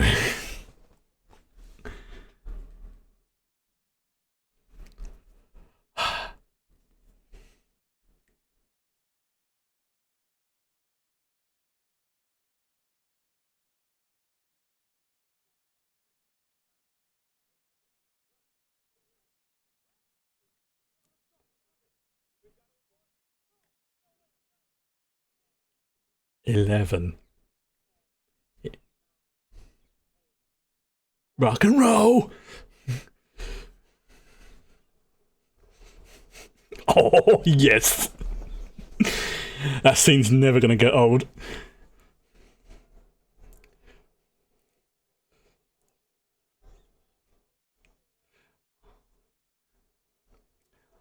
One small problem with this scene, though.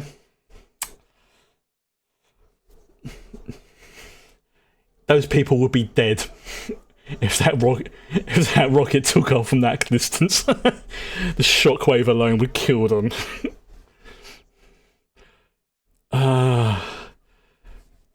And I swear to everybody that if whenever humanity achieves FTL, if this is not played, I'll be coming back and haunting somebody.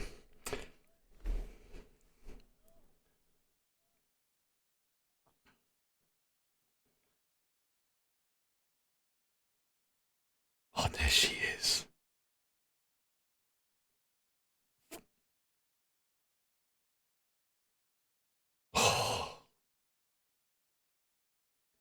See, even the Phoenix, I was like, oh, that is just smut.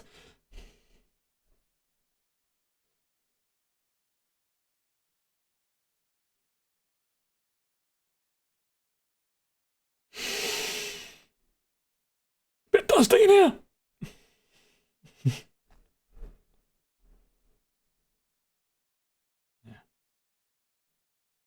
Yes, otherwise the Department of Temple Investigations not happy.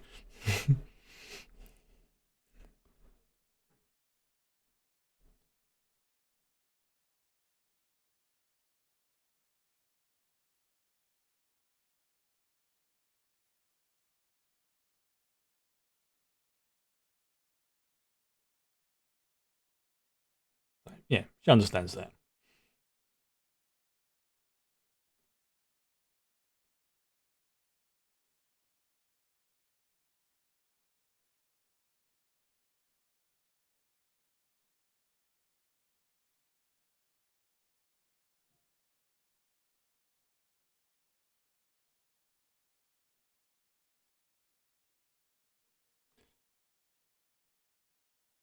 Now, of course, if that had been done in any other time period, like especially before World War Three, and this, those escape pods would have been shot out of the sky. This is probably one of the few times they could have done it, which is why the Borg picked this time period.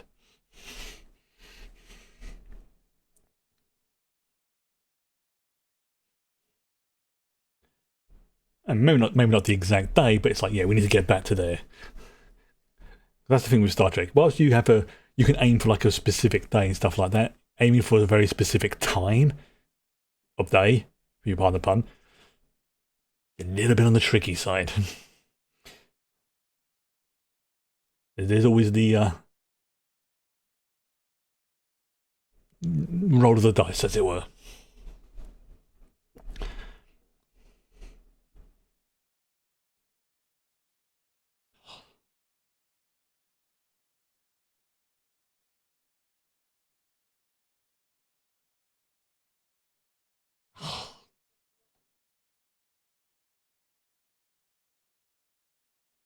Ah, meeting the X.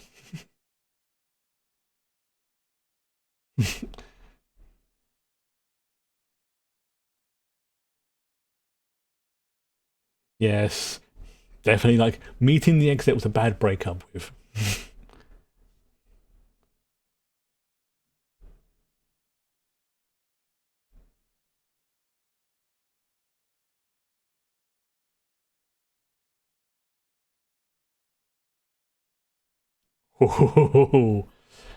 Yes, that's the thing about the Borg. They have what can best be described as a, or at least the Queens do, transtemporal awareness ish, kind of.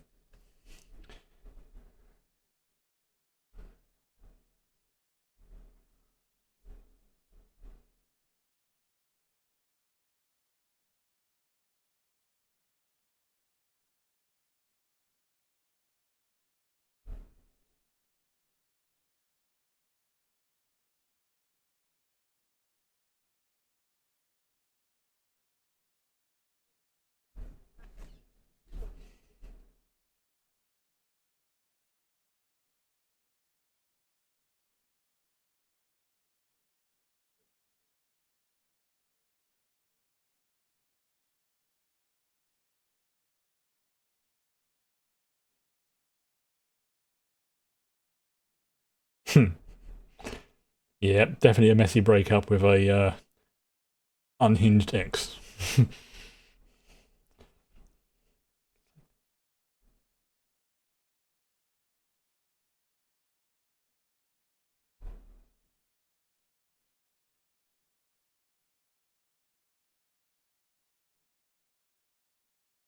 Well, resistance is futile.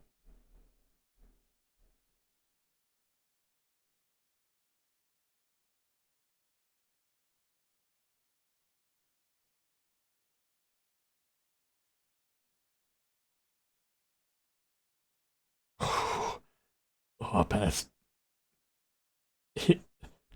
hearing that name again.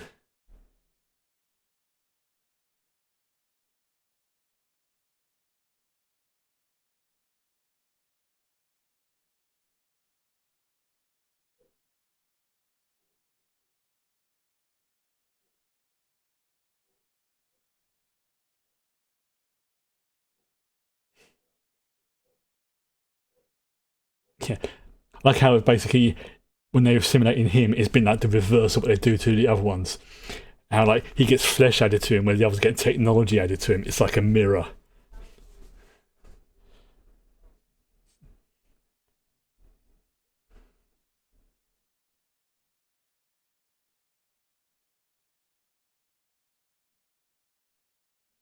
Obviously, that's Brett Spiner's real face under there. So,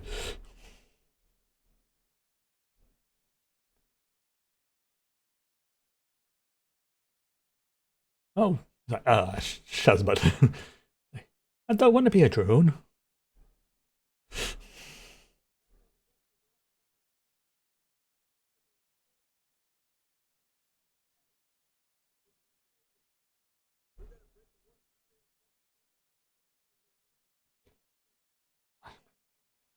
Also, that sound in the background of the engines powering up.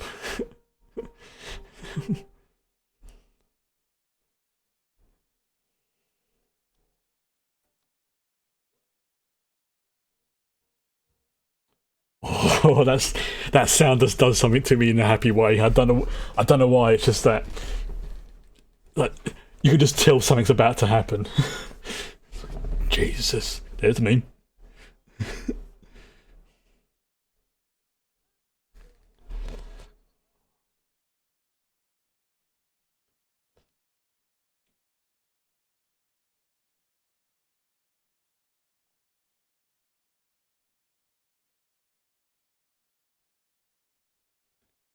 Oh, again, that sound. Mm. Maybe it's the autism. I don't know what it is, but it's just something about it. It's like, oh yeah, that's pleasing. Yeah, because this is not like the older ships where they can just go to warp like that. They have to get up to a decent chunk anyway.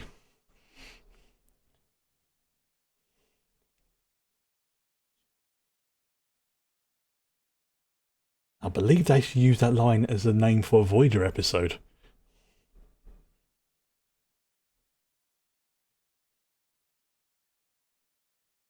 It's quantum torpedoes. That's overkill. Well, it would be if it hit.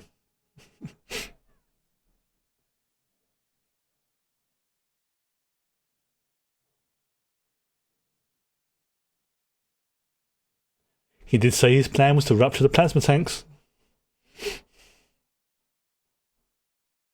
Yeah. Even the Queen's like, nope. I'll be abusing you.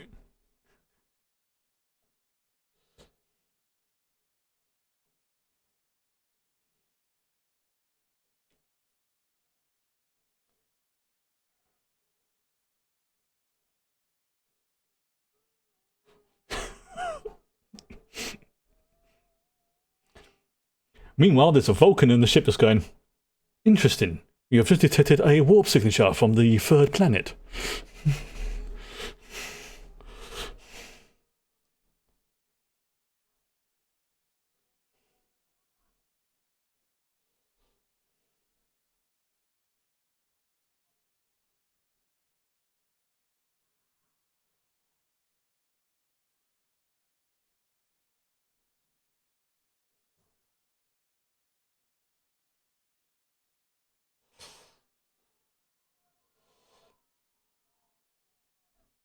That looks painful. And of course, every Borg connected to her.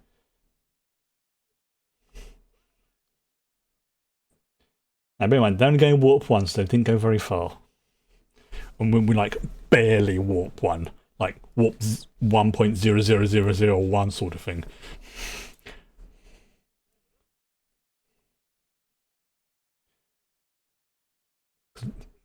To give you an idea, at light speed, it would take about 8 minutes to go from Earth to the Sun. So, and they went for like 20 seconds, 30 seconds, if that, tops. Not that much. So, they didn't go that far. Because they were going at, like, basically. Yes. Yes. some versions of this, especially like when it was on TV and stuff like that, did not always show the Borg Queen's death scene because it was a bit unpleasant, as you can see.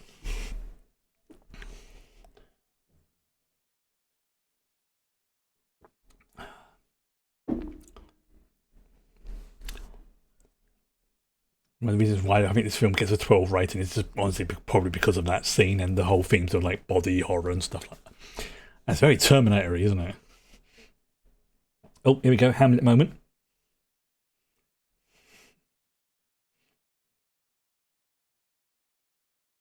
This is very Hamlet. To be or not to be.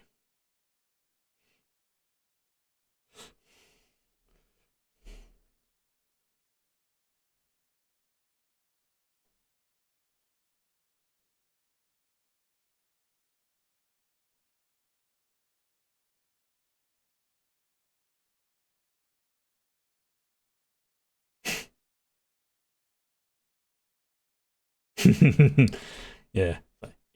I'm looking a bit rough, aren't I?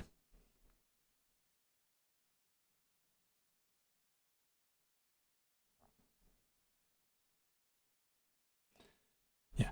Now, from all accounts, the main reason why they included the Borg Queen in the film in the first place was because they needed something like for the characters to speak to focus to, because they were finding it very difficult to keep the Borg as they once were, as a almost like a force of nature. You know, it made them a little bit less easy to write for. So by creating the Borg Queen, and it became law that he was tempted, but by creating the Borg Queen, it gave the film a focus rather than it'd be like the equivalent like having Picard talk, or shout at the weather or something like that. It's like it doesn't make much sense.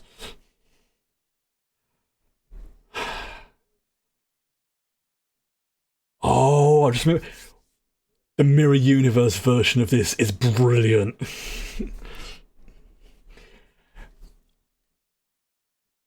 Like in one of the episodes, I think of Enterprise, they actually showed this scene, and it's like where the mirror, not so much the Mirror Universe splits, but where a major version of it like changes.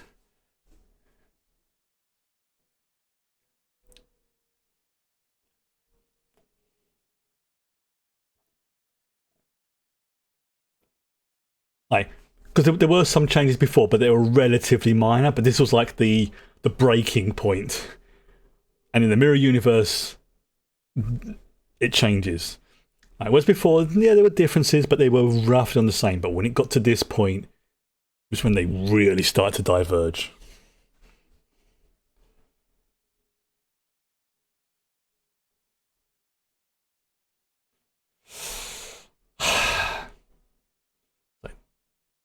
Yes, we detected a warp signature. Greetings. This the ship that the planner have.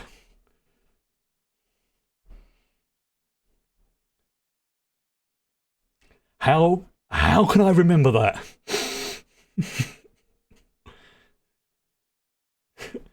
How can I freaking remember the name of the Vulcan ship that lands when it's not mentioned in the film at all? Ah,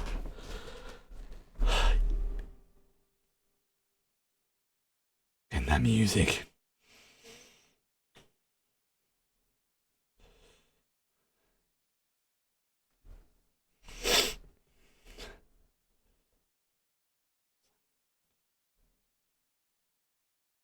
Just imagine being one of those people there and being some of the first people to see uh, that fact found its way into the law, as law tends to. Yeah, but it's the fact that I can remember it. That's what's like. He's a friggin' space seal.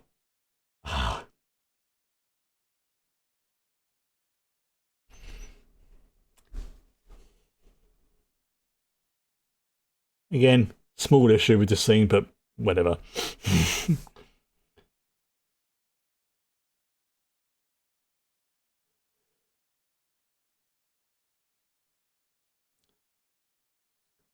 Now, a lot of people don't realise just how much of a big deal that is for Vulcan to shake hands, because they're touch telepaths basically. You know, like the whole mind meld and stuff. So for them to actually make physical contact with someone is very uncomfortable for them.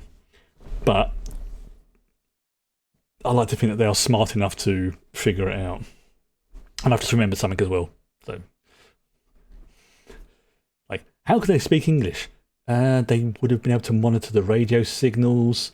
They have a basic version of the what becomes the universal translator.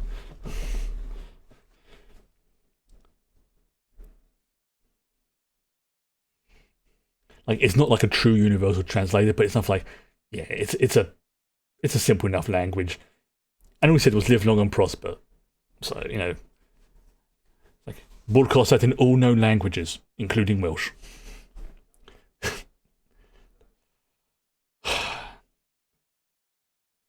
Yeah.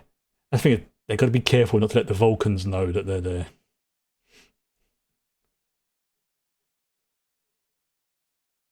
There we go.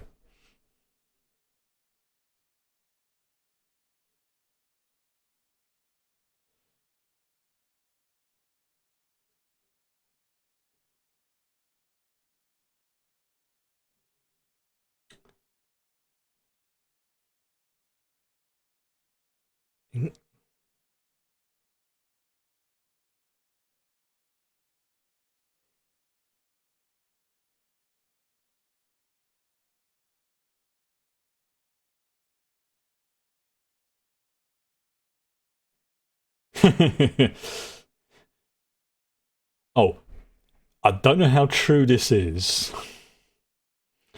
but it wouldn't. trying to kill it for the first time. It's like, we've been attacked. Apparently, that Vulcan there, the lead one, is the grandfather of Sarek. Don't know how true that is. That's vaguely what I read, was that is the grandfather of Sarek. And if you don't know who Sarek is the father of a certain half Vulcan who served on the Enterprise. Again, that's not the sort of thing you would know at the time, because it's one of those, it's not really confirmed, not really denied, but whatever. It's like, do you like Star Trek First Contact? Yes.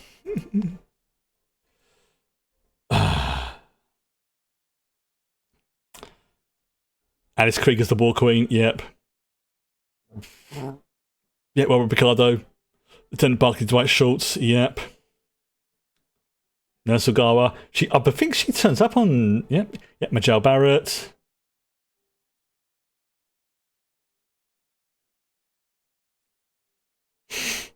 No, Borg. Yeah. I've got to be careful, because Stunt Borg. Oh, two brothers there. I'm going to stop that there for the moment, but because otherwise it's going to end up playing Insurrection. So yes, next week, and once again I have timed this so well.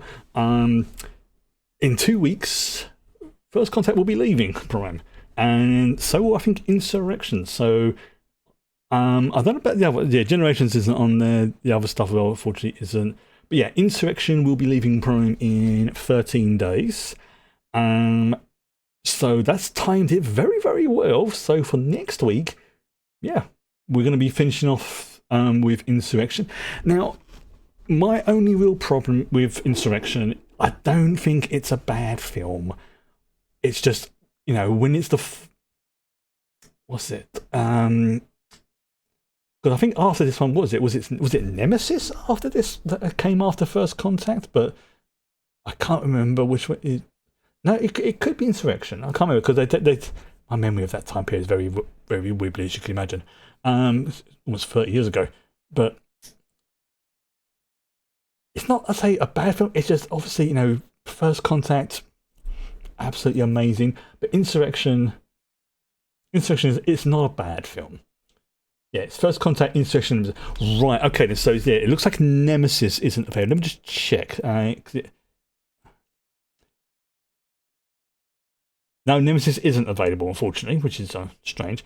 So yes, Insurrection will be the last from the what I call the main Star Trek films. There are the other ones, which are the Chris Pine ones, which again, not too bad, you know. I do have some. Oh no, they're not on the thing. By the looks of it, it doesn't look like they're on there. And so, depending upon what's available next week, I have two options, and one is a film. If it's still on, the other is a show I've been wanting to rewatch for a while. The film, if after Insurrection, after Insurrection, there we go. If that doesn't, if it's still available, is the OG Stargate film. Yes, the Kurt Russell one, because that film also has things I absolutely freaking love in it, and it led on to a absolutely great TV show in my sci-fi show, in my opinion, Stargate SG-1. The first few episodes of that series can be a bit on the rough side, but oh, did it get good? It got really freaking good towards the end as a show. That's not on there at the moment, unfortunately.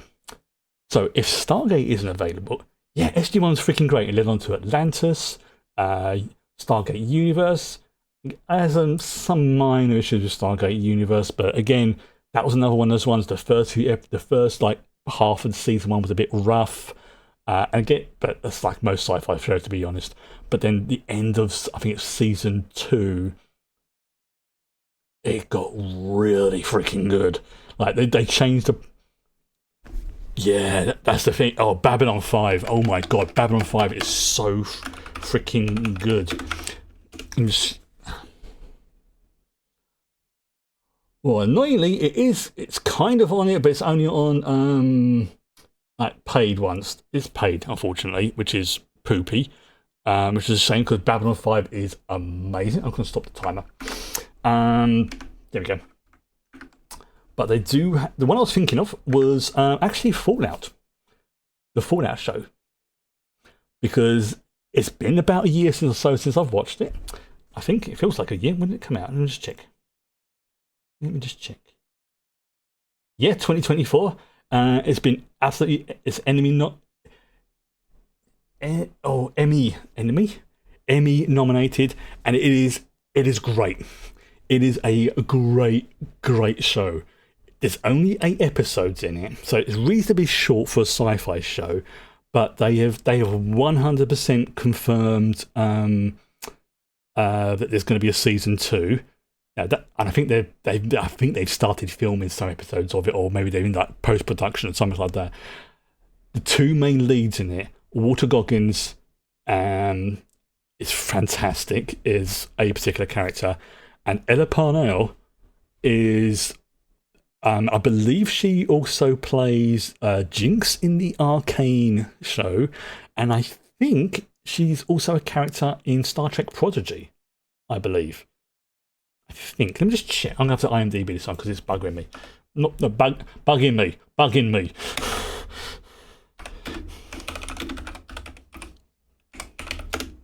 Oh, I so got that wrong.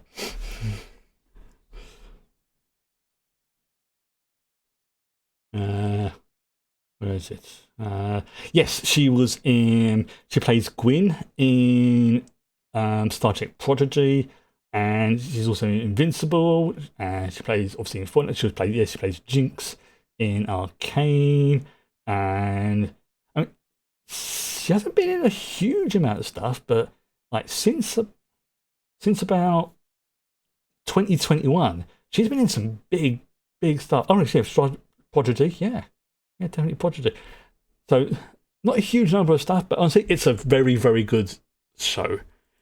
I do warn people though, if you have not seen it before, some of the scenes are a little bit on the graphic side. it's rated as a 15. Now the thing is, most of the time, when they have that gratuitous graphic stuff, it is not warranted. However, if you have ever played, especially like Fallout 3 or Fallout 4 or Fallout New Vegas, the level of, I'm just going to say this as violence, as events that occur, are on a par with the game. Like, it is very challenging to create a film or a show based on the game, because it never really feels like the game. It just feels like they're just set in the same universe sometimes, which sometimes works. Like, the Resident Evil stuff didn't do too bad, but this is actually one of the few adaptations I have seen of a game into other media, like a show or a film, whichever way you look at it, where it feels like the game. Like, certain shots are like, yeah, that's a VATS shot, or that's like, there's a bit at the beginning when she's talking about what she can do, and it's like that she's basically reading out her character sheet from from the game. Absolutely great.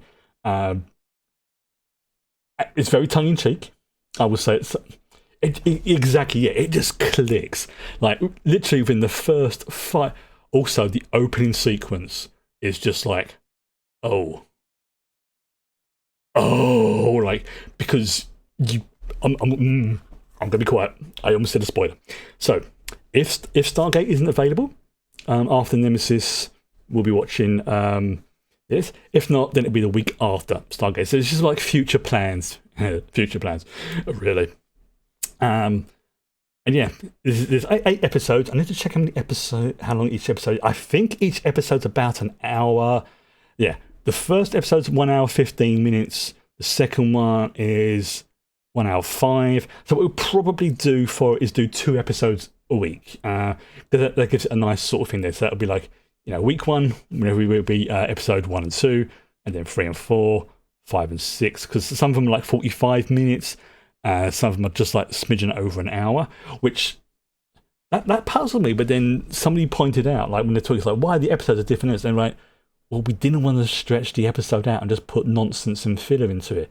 If we felt like it needed to take 1 hour 10 minutes, the episode takes 1 hour 10 minutes because there's no ad breaks. So it's like, okay, it's great. So yeah, that is something in the future, and then we'll sort of go from there. But yes, we'll definitely keep an eye out for. There's 2 shows that I will definitely say want to keep an eye out for if they go live on their, without having to pay an extra subscription, and that is Stargate and Babylon 5. If those 2 come up, boom, we'll be watching those. I don't think they will, because they're like premium things and they're ones people do really want to watch. So, no, whatever. But for now, I am going to go and end things for tonight. Obviously, we'll be back with some more ESO next week. I will be over the weekend playing it on my other Templar character to try and level them up so I can get access to their skill trees for everything else as well. But I'm quite enjoying this new build. I'm looking forward to it. I'll really unlock a few other things. Like, I've got to do a few. I think having like a more focused build is going to be more helpful to me with that. But I'm waffling, so I'm just going to say goodnight. Thanks everybody for joining me. See you soon. Bye bye.